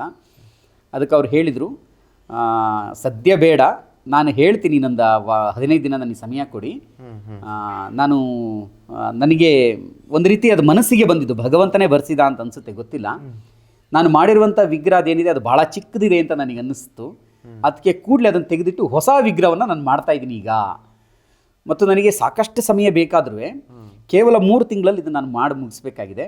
ಸೊ ಹಾಗಾಗಿ ನಾನೀಗ ಒಂದು ಎತ್ತರದ ಒಂದು ವಿಗ್ರಹವನ್ನು ನಾನು ಮಾಡ್ತಾಯಿದ್ದೀನಿ ಅಂತ ಹೇಳಿ ಕೊನೆಗೆ ಈ ವಿಗ್ರಹವನ್ನು ಅವರು ಸ್ವಾಮಿನ ಮಾಡಿಕೊಟ್ರು. ಬಹುಶಃ ನಿಮ್ಮ ಮನಸ್ಸಲ್ಲಿ ಏನು ಆ ಸಂಕಲ್ಪದ್ದು ಬಂದಿತ್ತು ಅಂದ್ರೆ ಇಲ್ಲಿ ಈ ತರದ್ದೇ ಪ್ರತಿಷ್ಠಾಪನೆ ಆಗಬೇಕು ಅಂತ ಸ್ವಾಮಿಯವರು ಅವರ ಮನಸ್ಸಿಗೆ ಬರೆಸಿ ಅವರು ಈ ತರ ಮಾಡಿಸಿದ್ದಾರೆ. ನಿಜವಾಗ್ಲೂ ಹೌದು, ಇವೆಲ್ಲ ಒಂದು ರೀತಿ ಇಡೀ ನಾವು ಈ ಒಂದೇನು ಪ್ರಾಜೆಕ್ಟ್ ಇದೆ ನಾವು ಮಾಡುವಾಗ ಈ ಥರದ್ದು ಸಾಕಷ್ಟು ಅನುಭವಗಳಾಗಿದೆ. ಬರೀ ದೇವಸ್ಥಾನ ಅಂತಲ್ಲ, ಇದು 3 ಎಕರೆ ಇದೆ. ಆಮೇಲೆ ನಾವು ಒಂದೊಂದೇ ನೋಡ್ತಾ ಹೋಗೋಣ. ಅಷ್ಟು ಸುಲಭ ಇರಲಿಲ್ಲ ಈ ಪ್ರಾಜೆಕ್ಟನ್ನು ಮಾಡೋವಂಥದ್ದು. ಯಾಕೆಂದರೆ ಇದು ಸಮಾಜದಿಂದನೇ ಮಾಡಬೇಕಾಗಿದ್ದು. ನಾವು ಕೈನಲ್ಲಿ ಒಂದು ರೂಪಾಯಿ ದುಡ್ಡಿರಲಿಲ್ಲ, ಆ ಥರದ ಶುರು ಮಾಡಿದ್ದು. ಕೇವಲ 2 ವರ್ಷಗಳಲ್ಲಿ ಇಡೀ ಪ್ರಾಜೆಕ್ಟು ಸುಮಾರು ಒಂದು 8 ರಿಂದ 10 ಕೋಟಿಯ ಪ್ರಾಜೆಕ್ಟ್ ಏನಿದೆ ಅದು ಮೂಡಿ ಬಂದಿದೆ. ಅದಕ್ಕೆ ಅವರೇ ಕರ್ತರು, ನಾವು ನಿಮಿತ್ತ ಮಾತ್ರವಾಗಿದ್ವಿ. ಇದೆಲ್ಲವನ್ನು ಕೂಡ ಅವರು ಮಾಡಿಸ್ತಾ ಹೋಗಿದ್ದಾರೆ. ಮತ್ತು ಇದರ ಉದ್ಘಾಟನೆಯನ್ನು ಕೂಡ ಮೈಸೂರು ಮಹಾರಾಜರು ಯದುವೀರು ರಾಜದತ್ತ ಒಡೆಯರ್ ಏನಿದ್ದಾರೆ ಅವರು ಇದನ್ನು ಉದ್ಘಾಟನೆಯನ್ನು ಮಾಡಿದ್ದು. ಬೆಳವಾಡಿಗೂ ಮತ್ತು ಮೈಸೂರು ಸಂಸ್ಥಾನಕ್ಕೂ ಬಹಳ ಒಂದು ವಿಶೇಷವಾದಂಥ ಒಂದು ನಂಟಿದೆ. ಮೈಸೂರು ಮಹಾಸಂಸ್ಥಾನಕ್ಕೂ ಮತ್ತು ಬೆಳವಾಡಿಗೂ ಒಂದು ವಿಶೇಷವಾದ ನಂಟಿದೆ. ಇಲ್ಲಿ ತಾವು ನೋಡಿರ್ತೀರಿ, ವೀರನಾರಾಯಣ ಸ್ವಾಮಿ ದೇವಸ್ಥಾನ ಇದೆ, ಹೊಯ್ಸಳರ ಕಾಲದ್ದು. ಇಲ್ಲಿಯ ಪೂಜಾ ಕೈಂಕರ್ಯಗಳೆಲ್ಲ ಇದು ಆಗಬೇಕು ಅಂತ ಹೇಳಿ ಇಲ್ಲಿನ ಆ ದೇವಸ್ಥಾನ ನೋಡ್ಕೊಳ್ಳುವಂಥ ಪ್ರತಿಯೊಬ್ಬರಿಗೂ ಕೂಡ ಅರ್ಚಕರಿಂದ ಪ್ರತಿಯೊಬ್ಬರಿಗೂ ಕೂಡ ಮೈಸೂರು ಮಹಾಸಂಸ್ಥಾನದಿಂದ ಜಮೀನನ್ನು ನೀಡಿದ್ದರು ಆಗಿನ ಕಾಲದಲ್ಲಿ ಮೈಸೂರು ಮಹಾರಾಜರು. ಮತ್ತು ಈ ಗ್ರಾಮವನ್ನು ಶೃಂಗೇರಿಗೆ ದತ್ತುವನ್ನು ನೀಡಿದ್ದಾರೆ. ಸೊ ಇವತ್ತಿಗೂ ಕೂಡ ನಮ್ಮ ಬೆಳವಾಡಿಯಲ್ಲಿ ನಡೆಯುವಂತಹ ದೇವಸ್ಥಾನಗಳ ಪೂಜಾ ಕೈಂಕರ್ಯಗಳು ಶೃಂಗೇರಿ ಮಠದ ಆಶ್ರಯದಲ್ಲೇ ನಡೆಯುತ್ತೆ. ಮತ್ತು ಇದನ್ನು ಮೈಸೂರು ಮಹಾರಾಜರು ಶೃಂಗೇರಿಗೆ ದಾನವಾಗಿ ನೀಡ್ತಾರೆ ಅಂದರೆ ಅವರಿಗೊಂದು ಪ್ರಿಯವಾದಂಥದ್ದು ಮತ್ತು ಬಹಳ ಸಂಪತ್ಭರಿತವಾದಂಥ ಒಂದು ಊರು ಅಂತ ಇದು. ಸೊ ಹಾಗಾಗಿ ಮೈಸೂರು ಮಹಾಸಂಸ್ಥಾನಕ್ಕೆ ಅವ್ರಿಗೆ ಇಷ್ಟವಾದಂಥ ಪ್ರಿಯವಾದಂಥ ಊರು. ಇದುವರೆಗೂ ಮೈಸೂರು ಮಹಾರಾಜರು ಬಂದಿರಲಿಲ್ಲ ಇಲ್ಲಿಗೆ ಅಂತ ಕೇಳಿದ್ದೀವಿ. ಸೊ ಈಗಿರುವಂಥವರು ಬಂದಿದ್ದು ಇವರು ಯದುವೀರು ಕೃಷ್ಣರಾಜದತ್ತ ಒಡೆಯರು ಬಂದಿದ್ದು ಒಂದು ರೀತಿ ನಮ್ಮೆಲ್ಲರಿಗೂ ಕೂಡ ಅದೊಂದು ಆನಂದ. ಅವರು ಈಗ MP ಇರಬಹುದು ರಾಜಕಾರಣದ ದೃಷ್ಟಿ ಇದೆ, ಆದರೆ ಭಾವನಾತ್ಮಕವಾಗಿ ನಮಗೆ ನಮ್ಮ ಊರಿನ ಸುತ್ತಮುತ್ತಲು ಜನರಿಗೆಲ್ಲರಿಗೂ ಕೂಡ ಅವರು ರಾಜರು ಅಂತಲೇ ನಾವು ಅವ್ರನ್ನ ಪರಿಗಣಿಸುವಂಥದ್ದು. ಮತ್ತು ಇಲ್ಲಿ ಈ ಕಾರ್ಯಕ್ರಮಕ್ಕೆ ಬಂದಂಥ ಸಂದರ್ಭದಲ್ಲಿ ಜನರ ಪ್ರತಿಕ್ರಿಯೆನೂ ಹಾಗೆ ಇತ್ತು. ಬಂದಂಥ ಜನರೆಲ್ಲರೂ ಕೂಡ ಅವ್ರನ್ನ ರಾಜಕಾರಣ ದೃಷ್ಟಿಯಿಂದಾಗಲಿ ಸಾಮಾನ್ಯ ವ್ಯಕ್ತಿ ಆ ಥರದ್ದು ಗಮನಿಸಲಿಲ್ಲ. ಎಲ್ಲರೂ ಅವ್ರು ನೋಡ್ತಾ ಇದ್ದಿದ್ದು ಒಬ್ಬ ರಾಜರು ಅಂತಾನೆ.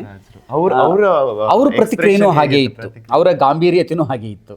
ನೀವು ಅವರ ಸಂದರ್ಶನಗಳನ್ನೆಲ್ಲ ನೀವು ನೋಡ್ತಾ ಇದ್ದಾಗ ಗೊತ್ತಾಗುತ್ತೆ ಆ ಗಾಂಭೀರ್ಯತೆ ಇದೆ. ಅದು ಎಲ್ರಿಗೂ ಬರಲ್ಲ, ಅದು ಸ್ವಾಭಾವಿಕವಾಗಿ ಅದು ಬಂದ್ಬಿಡುತ್ತೆ ಅದು ಆ ಮನೆತನದಲ್ಲಿ ಅಂತಂದಾಗ. ಸೊ ನಮ್ಮ ಇಲ್ಲಿಯ ಸುತ್ತಮುತ್ತಲಿನ ಎಲ್ಲ ಜನರಿಗೂ ಕೂಡ ಅದು ಬಹಳ ಇಷ್ಟ ಆಯಿತು. ಮತ್ತು ಭಗವಂತ ಅವ್ರ ಹತ್ರ ಅದನ್ನು ಮಾಡಿಸ್ಕೋಬೇಕಿತ್ತು ಸೇವೆ ಅಂತ ಅನಿಸುತ್ತೆ. ಎಲ್ಲವೂ ಹಾಗೆ ಕೂಡಿ ಬಂದಿದೆ ನೋಡಿ. ಅರುಣ್ ಯೋಗಿರಾಜರವರಿಂದ ವಿಗ್ರಹ ಕೆತ್ತನೆ ಆಯಿತು, ಇವರು ಮೈಸೂರು ಮಹಾರಾಜರಿಂದ ಕೃಷ್ಣರಾಜದತ್ತ ಒಡೆಯರಿಂದ ಉದ್ಘಾಟನೆ ಆಗಿದ್ದು. ಸೊ ಹೀಗೆಲ್ಲವೂ ಕೂಡ ಅದು ಕೂಡ್ಕೊಂಡೇ ಬಂತು. ಮತ್ತು ಬೆಳವಾಡಿ ಗ್ರಾಮದ್ದು ಒಂದು ವಿಶೇಷತೆ, ಇದು ಪೌರಾಣಿಕ ಹಿನ್ನೆಲೆಯೂ ಇದೆ. ಜೊತೆಗೆ ಇತ್ತೀಚಿನ ಏನು ಚರಿತ್ರೆನಲ್ಲೂ ಅದು ಕೂಡ ನಮಗೆ ಕಾಣಿಸುತ್ತೆ. ಪೌರಾಣಿಕ ಹಿನ್ನೆಲೆ ಅಂತ ಇಟ್ಕೊಂಡಾಗ ಇದಕ್ಕೆ ಏಕಚಕ್ರ ನಗರ ಅಂತ ಕರೀತಾರೆ.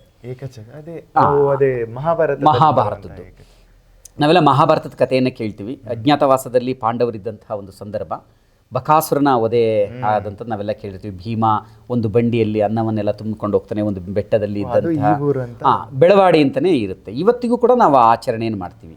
ಪ್ರತಿ ವರ್ಷ ಯುಗಾದಿ ಕಳೆದ ನಂತರದಲ್ಲಿ ಶುಕ್ರವಾರ ಶನಿವಾರ ಬರುತ್ತೆ. ಊರಿನವರೆಲ್ಲ ನಾವು ಹಬ್ಬವನ್ನು ಮಾಡಿ ಒಂದು ಕಡೆ ಅದನ್ನು ತಂದು ಎಡೆಯನ್ನು ನೀಡ್ತೀವಿ. ಮತ್ತು ಶೃಂಗೇರಿ ಮಠದಿಂದ 25 kg ಅಕ್ಕಿಯನ್ನು ಕೊಡ್ತಾರೆ. ಸೊ ಅದರದ್ದು ನಾವು ಅನ್ನವನ್ನು ಮಾಡಿ ಒಂದು ಬಂಡಿಯಲ್ಲಿ ತುಂಬಿಸ್ತೀವಿ. ಆ ಬಂಡಿಯಲ್ಲಿ ತುಂಬಿಸಿ ಎಲ್ಲಿ ಭೀಮ ಆ ಬಂಡಿಯನ್ನು ತೆಗೆದುಕೊಂಡು ಹೋದಂಥ ಒಂದು ಪ್ರತೀಕಗಳಿದಾವ ಅಂದರೆ ಇದೆ ಇದೆ ಇದೆ ಇದೆ ಆ ಬಂಡಿ ಎಲ್ಲಿ ಭೀಮ ಬಂಡಿಯನ್ನು ಹೊಡ್ಕೊಂಡು ಹೋದ ಅಂತ ಹೇಳ್ತಾರಲ್ಲ, ಆ ರಸ್ತೆಗಳಲ್ಲಿ ಬಂಡಿ ಹೋಗುತ್ತೆ. ಆ ಸಂದರ್ಭದಲ್ಲಿ ಪ್ರತಿ ಒಂದು ಮನೆಯಲ್ಲಿ ರಸ್ತೆಗೆ ತೋರಣವನ್ನು ಕಟ್ಟಿರ್ತಾರೆ. ಸೊ ನೋಡೋದಕ್ಕೆ ಬಹಳ ಆನಂದ ಆಗುತ್ತೆ. ಸೊ ಅಲ್ಲಿಂದ ಹಾಗೆ ಅದು ಮೆರವಣಿಗೆಯಲ್ಲಿ ಬರುವಂಥ ಸಂದರ್ಭದಲ್ಲಿ ಊರಿನ ಜನ ಹರಕೆಯನ್ನು ಮಾಡಿಕೊಂಡು ಅವರ ಹರಕೆ ಈಡೇರಿದರೆ ತೆಂಗಿನಕಾಯಿನ ಬಂಡಿಗೆ ಹೊಡಿತಾರೆ. ಅದು ಆ ದಿನದಲ್ಲಿ ಒಂದು 50,000ದಿಂದ 1,00,000ದವರೆಗೂ ಆಗುವಂಥ ಸಂಭವ ಇರುತ್ತೆ. ತೆಂಗಿನಕಾಯಿನ ಹೊಡೆಯುವಂಥದ್ದು ಆ ಬಂಡಿಗೆ. ತೆಂಗು ಬೆಳೆಯುವಂಥ ಪ್ರದೇಶವೇ ಇದು. ಸೊ ಆ ನಂತರದಲ್ಲಿ ಭೀಮ ಮತ್ತು ಬಕಾಸುರ ಎಲ್ಲಿ ಏನು ಒಂದು ಕುಸ್ತಿಯನ್ನು ಆಡಿದ್ರು ಅಂತ ಹೇಳ್ತೀವಲ್ಲ, ಆ ಜಾಗ ಅಲ್ಲಿಗೆ ಹೋಗಿ ಒಂದು ಅಣುಕು, ಅದು ಕುಸ್ತಿಯನ್ನು ಮಾಡೋ ಥರದಲ್ಲಿ ಒಂದು ಅಣುಕವನ್ನು ಮಾಡ್ತಾರೆ. ಅಲ್ಲಿ ಎದುರುಗಡೆ ಒಂದು ದೇವಸ್ಥಾನ ಇದೆ, ಅದು ಎಣ್ಣೆ ಕಲ್ಲಪ್ಪ ಅಂತ ಕರೀತಾರೆ. ಅದನ್ನು ಬಕಾಸುರನ ಸಮಾಧಿ ಅಂತ ಕರೆಯುವಂಥದ್ದು ಇವತ್ತಿಗೂ ಕೂಡ ಇದೆ. ನಾವೆಲ್ಲ ಚಿಕ್ಕ ಹುಡುಗರಲ್ಲಿದ್ದಾಗ ನಮಗೆ ಕೈ ಕಾಲೇನಾದರೂ ಹುಳುಕಿದ್ರೆ ಆಗೆಲ್ಲ ನಾವು ಹಾಸ್ಪಿಟಲ್ಗಳಿಗೆಲ್ಲ ಹೋಗುವಂಥದ್ದು ಇರಲಿಲ್ಲ. ಮನೆಯಿಂದ ಒಂದು ಹರಳೆ ಎಣ್ಣೆಯನ್ನು ತೆಗೆದುಕೊಂಡೋಗಿ ಆ ಕಲ್ಲಿನ ಮೇಲೆ ಎಣ್ಣೆ ಕಲ್ಲಪ್ಪನ ಮೇಲೆ ಹಾಕಿ ಪೂಜೆ ಮಾಡಿ ಮತ್ತು ಆ ಎಣ್ಣೆಯನ್ನು ತಂದು ಮೈಗೆ ಹಚ್ಕೊಂಡ್ರೆ ಕೂಡಲೇ ವಾಸಿ ಆಗ್ತದೆ. ಆ ಬಕಾಸುರ ಯಾರು ಭೀಮ ವಧೆ ಮಾಡಿದ್ರು ಆ ಅವ್ರಿಗೆ ಬಕಾಸುರನ ಸಮಾಧಿ ಅಂತ ಹೇಳ್ತಾರೆ. ಅಲ್ಲೋಗಿ ಹಂಗಾಗ್ತಿತ್ತ. ನಮಗೆಲ್ಲ ಅದು ವಾಸಿ ಆಗ್ತದೆ, ನಮಗೆಲ್ಲ ಅದೇ ಔಷಧಿ ಅವಾಗ. ಆ ನಂತರದಲ್ಲಿ ಮತ್ತೆ ದೇವಸ್ಥಾನದ ಹತ್ರ ಬರ್ತಾರೆ, ಗ್ರಾಮ ದೇವತೆ ಕರಿಯಮ್ಮ ಅಂತ. ಅಲ್ಲಿ ಬಂದು ಬಕಾಸುರನ ಎಲ್ಲಿ ಊರು ಬಾಗಿಲಿಗೆ ನೇತಾಕಿದ್ದ ಅಂತ ಹೇಳ್ತಾರೆ, ಆ ಜಾಗದಲ್ಲಿ ಒಂದು ಪೂಜೆಯನ್ನು ಮಾಡಿ ಅಲ್ಲಿಗೆ ಮುಗಿಸ್ತಾರೆ. ಅಂದರೆ ಈ ಊರಿಗೆ ಏಕಚಕ್ರ ನಗರ ಅಂತ.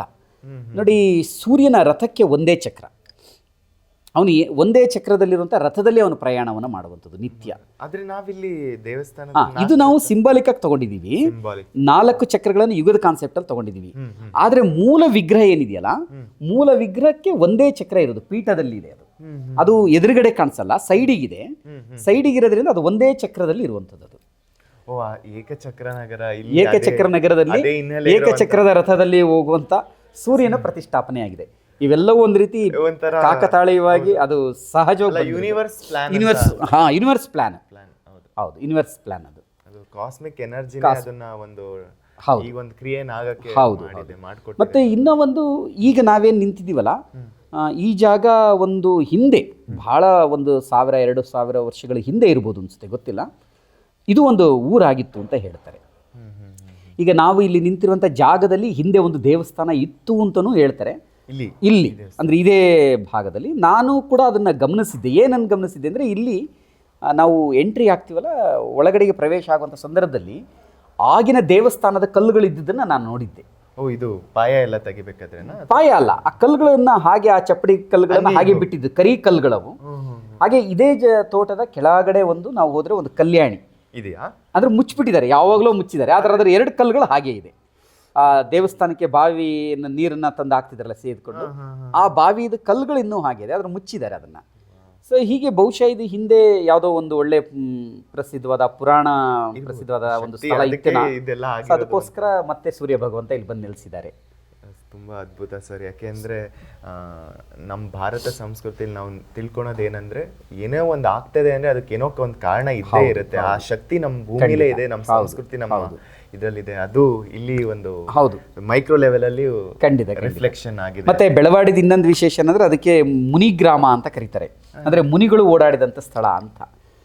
ಹಿಂದೆ ಎಲ್ಲ ಏನಾದ್ರು ಪರಶುರಾಮ ಅವರಿಗೆ ಲಿಂಕ್ ಇದೆ ಇಲ್ಲಿ, ಯಾಕೆಂದ್ರೆ ಪರಶುರಾಮ ಇನ್ನೇನು ಹಿರೇಮಗಳೂರು. ಹೌದು. ಇಲ್ಲಿ ಬರೀ ಅವರು ಅಂತಾನೆ ಅಲ್ಲ, ಅವ್ರ ಜೊತೆಗೆ ಸಾಕಷ್ಟು ಮುನಿಗಳು ಓಡಾಡಿದ್ದಾರೆ ಅಂತ, ಸಿದ್ಧಿ ಪುರುಷರು. ನೀವು ಬೆಳವಾಡಿ ಗ್ರಾಮದಲ್ಲಿ ಎಲ್ಲಿ ಹೋದ್ರೂ ಕೂಡ ಲಿಂಗ ಮುದ್ರೆ ಕಲ್ಲು ಅಂತ ಸಿಗುತ್ತೆ. ಲಿಂಗ ಮುದ್ರೆ ಕಲ್ಲು ಅಂದ್ರೆ ಏನಂದ್ರೆ, ಈಗ ಯಾರೋ ಸಂತರು ಹೋಗ್ತಾ ಇರ್ತಾರೆ, ಅವರು ಪೂಜೆ ಮಾಡಬೇಕು, ಅವ್ರಿಗೆಲ್ಲೂ ದೇವಸ್ಥಾನ ಸಿಗೋದಿಲ್ಲ, ತಕ್ಷಣ ಕಲ್ಲು ಕೂತ್ಕೊಂಡ್ಬಿಟ್ಟು ಅಲ್ಲೇ ಒಂದು ಕಲ್ಲನ್ನು ಇಟ್ಬಿಟ್ಟು ಪ್ರತಿಷ್ಠಾಪನೆ ಮಾಡಿ ಪೂಜೆ ಮಾಡಿ ಮತ್ತೆ ಅವರು ಹೊರಡ್ತಾರೆ.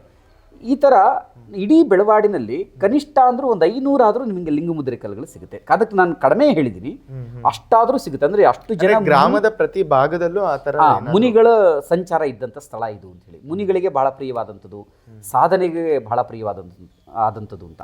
ಇವತ್ತಿಗೂ ಕೂಡ ನೀವು ನೋಡಿದ್ರೆ ಬೆಳವಾಡಿಯ ಜನ ಯಾರು ಊರಿಂದ ಹೊರಗಡೆ ಇದ್ದಾರೆ, ಅವರ ಸಾಧನೆಗಳು ಬಹಳ ಇದೆ. ನೀವೀಗ ಪ್ರಕಾಶ್ ಬೆಳವಾಡಿಯವ್ರನ್ನೇ ನೀವು ತೆಗೆದುಕೋಬೋದು, ಡಾಕ್ಟರ್ ಬಿ ಟಿ ರುದ್ರೇಶ್ವರನ್ನ ತೆಗೆದುಕೋಬಹುದು. ಇತ್ತೀಚೆಗೆ ನಾನು ಒಬ್ಬರನ್ನ ಸಾಹಿತಿನ ಗಮನಿಸಿದೆ, ಅಂದರೆ ನಾನು ಇನ್ನೂ ಅವ್ರು ಭೇಟಿ ಆಗಿಲ್ಲ, ಲಲಿತಾ ಬೆಳವಾಡಿ ಅಂತ ಹೇಳಿ. ಅವರು ಸಾಹಿತ್ಯ ಕ್ಷೇತ್ರದಲ್ಲಿ ಬಹಳಷ್ಟು ಸಾಧನೆಯನ್ನು ಮಾಡಿದ್ದಾರೆ. ನನಗೂ ಗೊತ್ತಿರಲಿಲ್ಲ, ನಾನು ಇತ್ತೀಚೆಗೆ ಅವ್ರ ಬಗ್ಗೆ ಓದ್ತಾ ಇದ್ದೀನಿ. ಮತ್ತೆ ನೀವು ಇದ್ದೀರಾ ನಮ್ಮ ಬೆಳವಾಡಿ ಸರ್. ಹೌದು, ಆ ಥರ ತುಂಬ ಮಂಜುನಾಥ್ ಬೆಳವಾಡಿಯವರು ಸಾಹಿತ್ಯ ಕ್ಷೇತ್ರದಲ್ಲಿ ಸಾಕಷ್ಟು ನಮಗೆಲ್ಲ ಒಂಥರ ಪ್ರೇರಣೆ. ಅವರು ಒಂದು 50-60 ಪುಸ್ತಕಗಳನ್ನು ಬರೆದಿದ್ದಾರೆ. ಅವರ ತಮ್ಮ ಹರೀಶ್ ಬೆಳವಾಡಿ ಅಂತ ಜ್ಯೋತಿಷ್ಯ ಶಾಸ್ತ್ರದಲ್ಲಿ PhD ಮಾಡಿ ಸಾಕಷ್ಟು ಅವರು ಅಧ್ಯಯನವನ್ನು ಮಾಡಿರುವಂಥದ್ದು, ಪುಸ್ತಕಗಳನ್ನು ಕೂಡ ಬರೆದಿದ್ದಾರೆ. ಮೂಲ ಅವರೆಲ್ಲ ಇಲ್ಲಿಯವರೇ, ಅವ್ರ ಮನೆಗಳೆಲ್ಲ ಇದೆ, ಬೆಳವಾಡಿ ಸಂಪರ್ಕ ಇದೆ, ಎಲ್ರಿಗೂ ಇದೆ.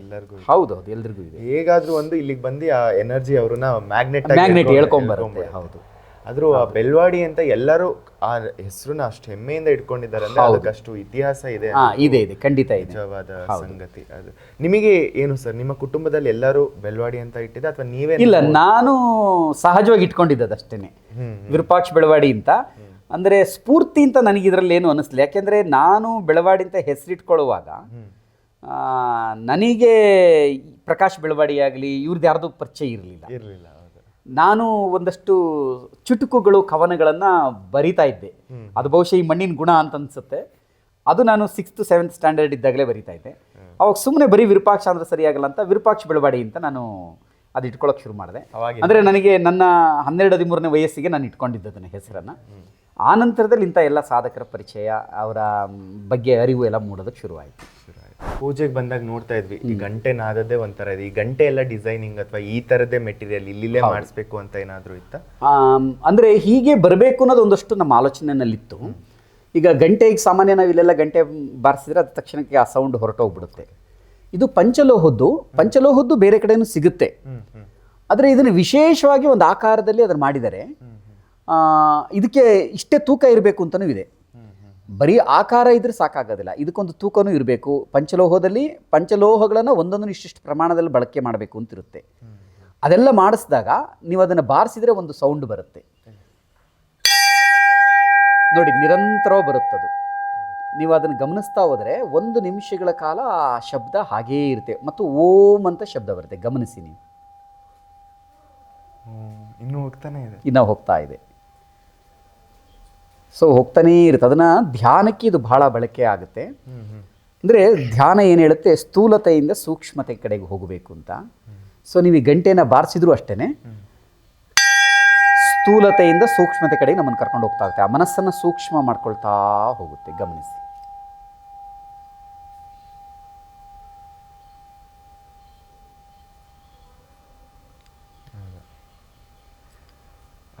ಶಬ್ದದಿಂದ ಹಿಡ್ದು ಗಾಳಿಯಿಂದ ಹಿಡ್ದು ಒಂದ್ ಮಣ್ಣಿಂದ ಹಿಡ್ದು ಈ ಸಂಸ್ಕೃತಿನೇ ಹಂಗೆ ಅನ್ಸುತ್ತೆ, ಸನಾತನ ಸಂಸ್ಕೃತಿ. ಆ ತರ ಡಿಸೈನಿಂಗ್ ಆಗಿದೆ. ಅಂದ್ರೆ ನಮ್ ಹಿರಿಯರ್ ಪೂರ್ವಜರು ಅಷ್ಟು ವೈಜ್ಞಾನಿಕವಾಗಿ ಡಿಸೈನ್ ಆಗಿದೆ. ಇವತ್ತು ನಾವೇನ್ ಮಾಸ್ಟರ್ ಕ್ಲಾಸಸ್ ಮೆಂಟಲ್ ಹೆಲ್ತ್ ಬಗ್ಗೆ ಎಲ್ಲ ನೋಡ್ತೇವೆ, ಅದು ಆವಾಗಲೇ ಡಿಸೈನ್ ಆಗಿತ್ತು.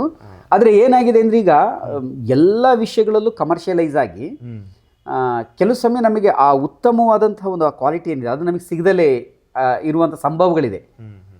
ಆದರೆ ನಿಮ್ಮ ಮನಸ್ಸು ಶುದ್ಧವಾಗಿ, ಇಲ್ಲ ನಾನು ಇದು ಮಾಡಲೇಬೇಕಿದ್ದು ನನಗೆ ಬೇಕು ಅಂತ ಅನಿಸಿದರೆ ನಿಮಗೆ ಅವರೇ ಉಳಿದಿದ್ದನ್ನು ಕೊಡ್ತಾರೆ. ಈಗ ನಾವು ಸುಮ್ಮನೆ ಏನೋ ಒಂದು ಗಂಟೆ ಬೇಕು ಅಂತ ಹೋಗಿ ತಂದಿದ್ರೆ ಸಿಕ್ಬಿಡೋದು, ಗಂಟೆಗಳೇನು ಬೇಕಾದಷ್ಟು ಸಿಗುತ್ತೆ.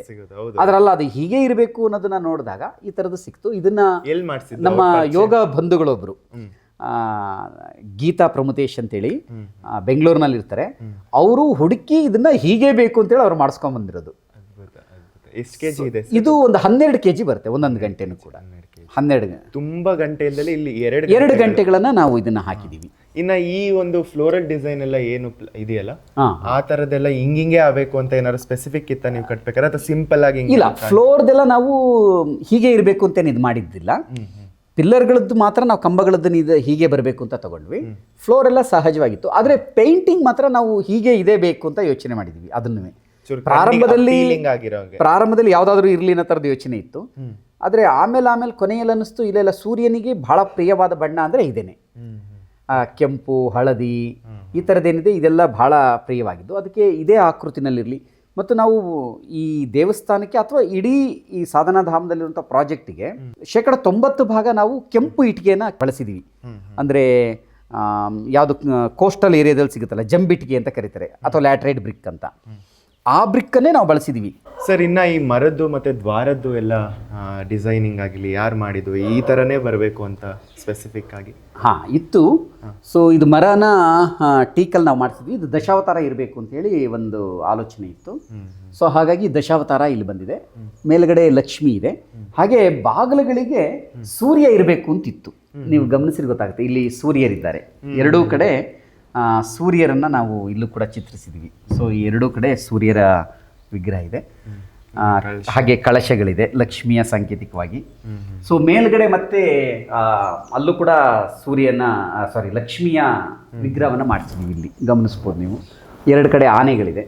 ಎಲ್ಲ ಶುಭ ಲಕ್ಷಣಗಳು, ಶುಭ ಸಂಕೇತ ಇದು ಮಾಡಿಸಿದ್ವಿ. ಇದನ್ನ ಉಮೇಶ್ ಅಂತೇಳಿ ಬೆಳವಾಡಿ ಅವರೇನೆ. ಸೊ ಅವರು ಇದನ್ನ ಮಾಡಿಕೊಟ್ಟಿರುವಂಥದ್ದು.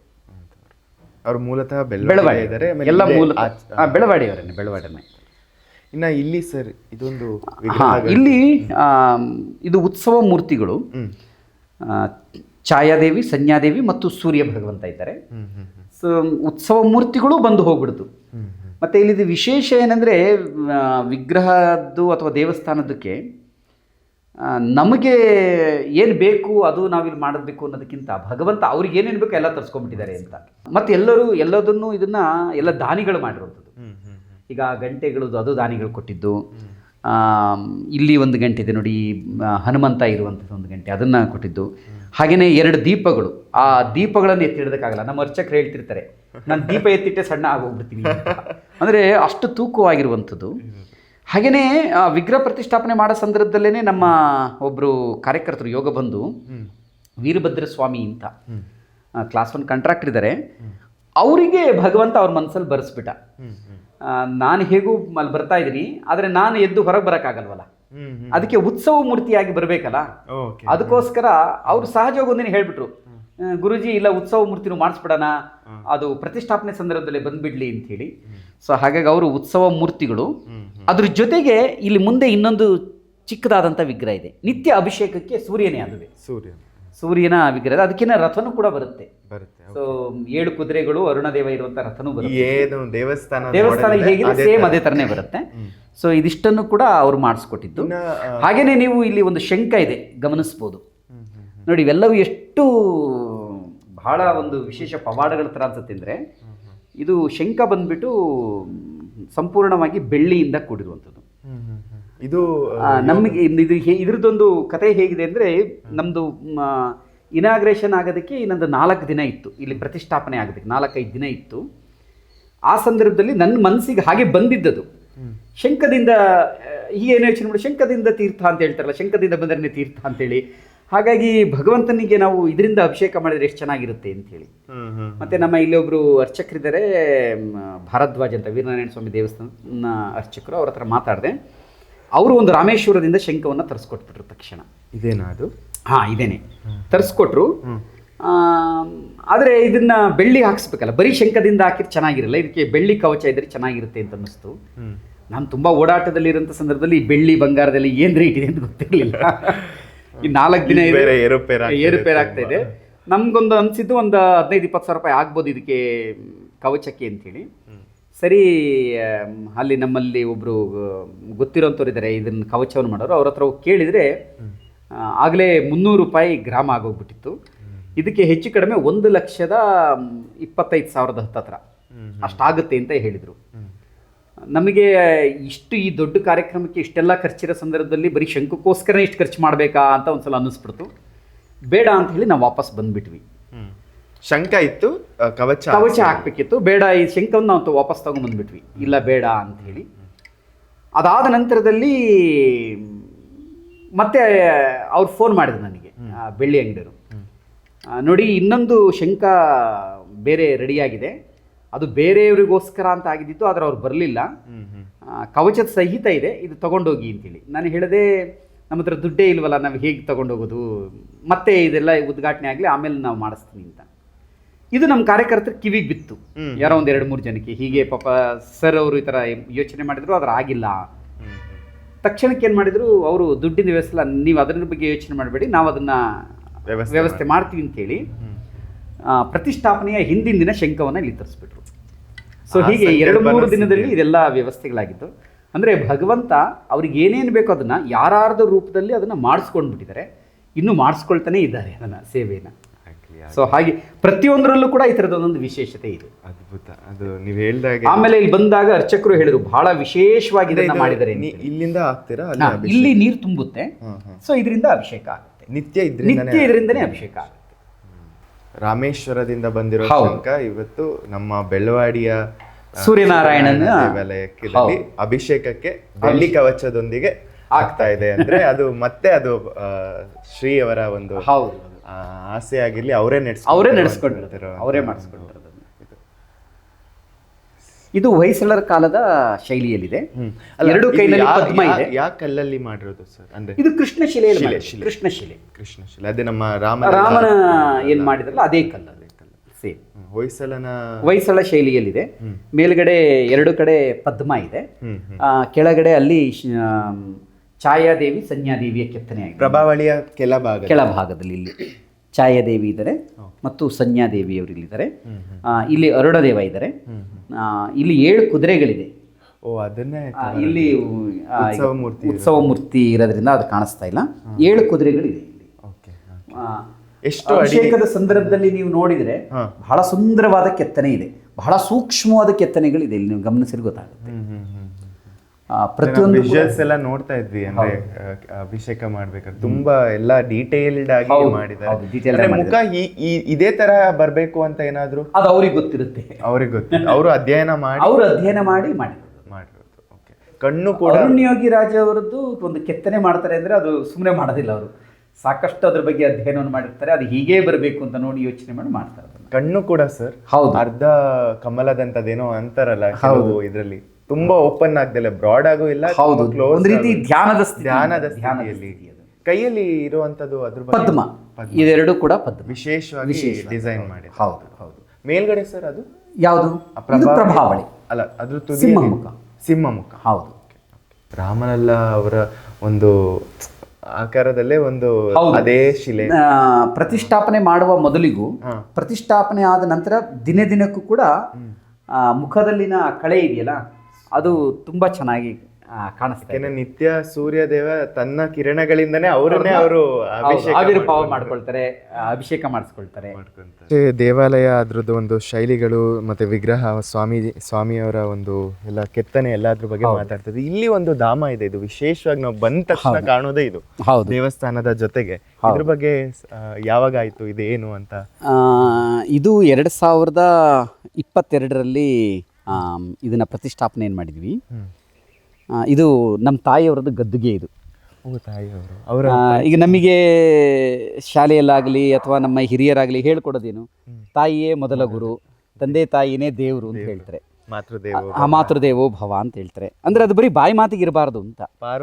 ಪಾರ್ವತಮ್ಮ ಅನ್ನೋದು ನಮ್ಮ ತಾಯಿಯವರು, ಶಿವನಂಜಪ್ಪ ನಮ್ಮ ತಂದೆಯವರು. ನೋಡಿ, ಶಿವ ಪಾರ್ವತಿ ಅಲ್ಲೇ ಇದ್ದಾರೆ. ಸೊ ಅಂದರೆ ಇವು ಪ್ರತಿಯೊಬ್ಬನ ಜನನ ಅದು ಯಾವುದೋ ಒಂದು ಉದ್ದೇಶಕ್ಕಾಗಿರುತ್ತೆ ಅಂತ ಹೇಳ್ತಾರೆ. ಈಗ ನೀವು ಇಲ್ಲಿ ಬಂದಿದ್ದೀರಿ, ಇವತ್ತು ಬಂದಿರೋದು ಒಂದು ಉದ್ದೇಶಕ್ಕೋಸ್ಕರನೇ. ಇಲ್ಲೇ ಒಂದಷ್ಟು ವಿಷಯಗಳನ್ನು ಗ್ರಹಿಸಿ ಅದನ್ನು ಸಮಾಜಕ್ಕೆ ಕೊಡ್ಬೇಕು, ಅದೊಂದು ಉದ್ದೇಶ. ಅದು ನಾವು ಏನೇ ಕೆಲಸ ಮಾಡಿದ್ರೆ ಅದು ಉದ್ದೇಶಕ್ಕೋಸ್ಕರನೇ ಮಾಡ್ತಿರ್ತೀವಿ. ಹಾಗೆ ಭಗವಂತ ನಮ್ಮನ್ನು ಕಳಿಸೋದು ಒಂದು ಉದ್ದೇಶಕ್ಕಂತೆ. ಹಾಗೆ ಅದನ್ನು ಅರ್ಥ ಮಾಡ್ಕೊಂಬಿಟ್ರೆ ಬದುಕು ಬಹಳ ಸುಂದರವಾಗಿರುತ್ತೆ. ಬಹುಶಃ ಅವ್ರನ್ನೂ ಒಂದು ಒಳ್ಳೆಯ ಉದ್ದೇಶಕ್ಕೆ ಕಳಿಸಿದ್ದ. ಮತ್ತು ನಮ್ಮಂಥವ್ರಿಗೆಲ್ಲ ಒಂದು ಜನನ ನೀಡಬೇಕು, ಮತ್ತು ನಾವು ನಿಮ್ಮನ್ನು ಭೇಟಿಯಾಗಬೇಕು, ಈ ಕಾರ್ಯಗಳಾಗಬೇಕು, ಇವೆಲ್ಲ ಒಂದು ಉದ್ದೇಶ ಇರುತ್ತವೆ.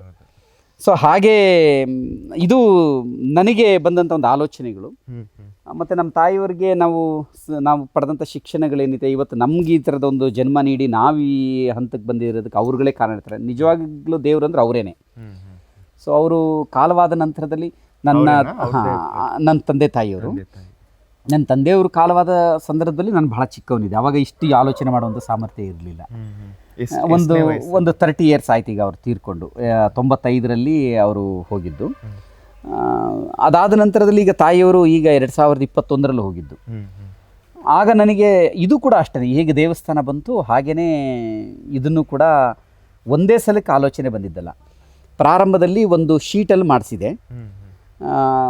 ಆಮೇಲೆ ಒಂದು ದಿವಸ ಯೋಚನೆ ಬಂತು, ಶೀಟಲ್ಲಿ ಮಾಡಿಸಿದರೆ ಅದು ಎಷ್ಟು ದಿವಸ ಇರುತ್ತೆ, ಅದು ಇರಲ್ವಲ್ಲ ಅಂಥೇಳಿ. ಆಮೇಲೆ ಒಳಗಡೆ 4 ಕಂಬಗಳಿದೆ.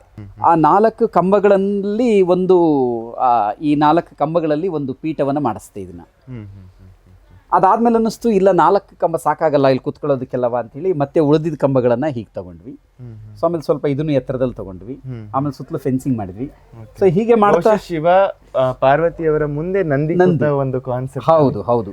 ಅದೇನಾಯ್ತು, ನಾವು ಈ ಥರ ಪ್ರತಿಷ್ಠಾಪನೆ ಮಾಡಿದಾಗ ನಂದಿ ಇರಲೇಬೇಕು, ಹಾಗೆ ಮಾಡಂಗಿಲ್ಲ.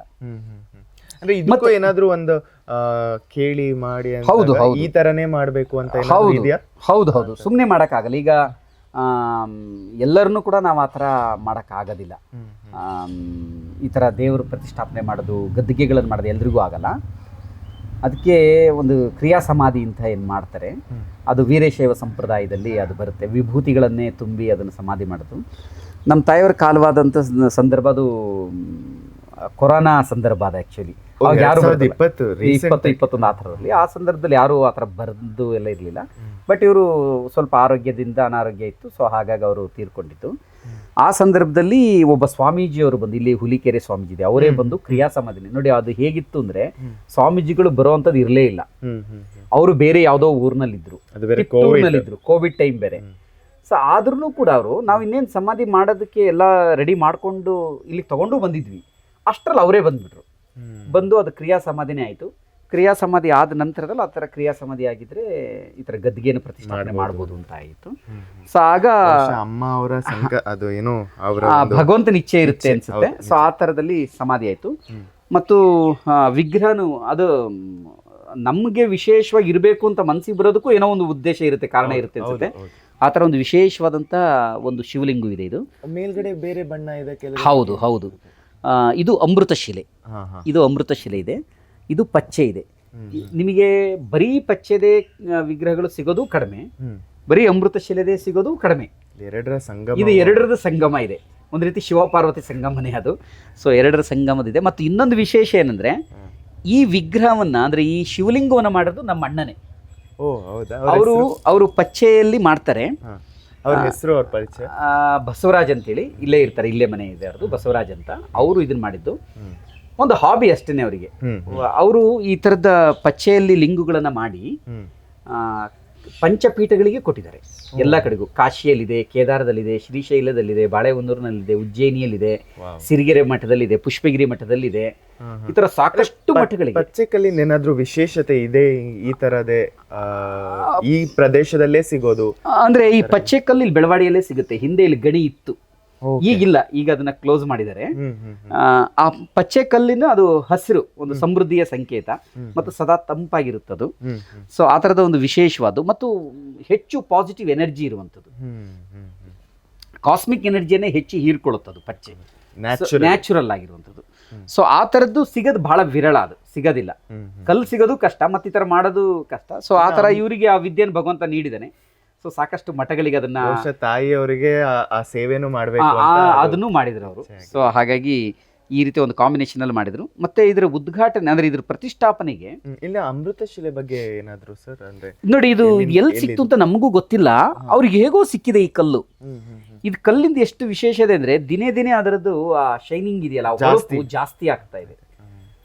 ಈ ತರದ ಕಲ್ಲು ಸಿಗೋದಿಲ್ಲ ಈಗ ನಮ್ಮ ಕಡೆ. ನಾನು ನೋಡಿಲ್ಲ ಈ ಕಲ್ಲನ್ನ.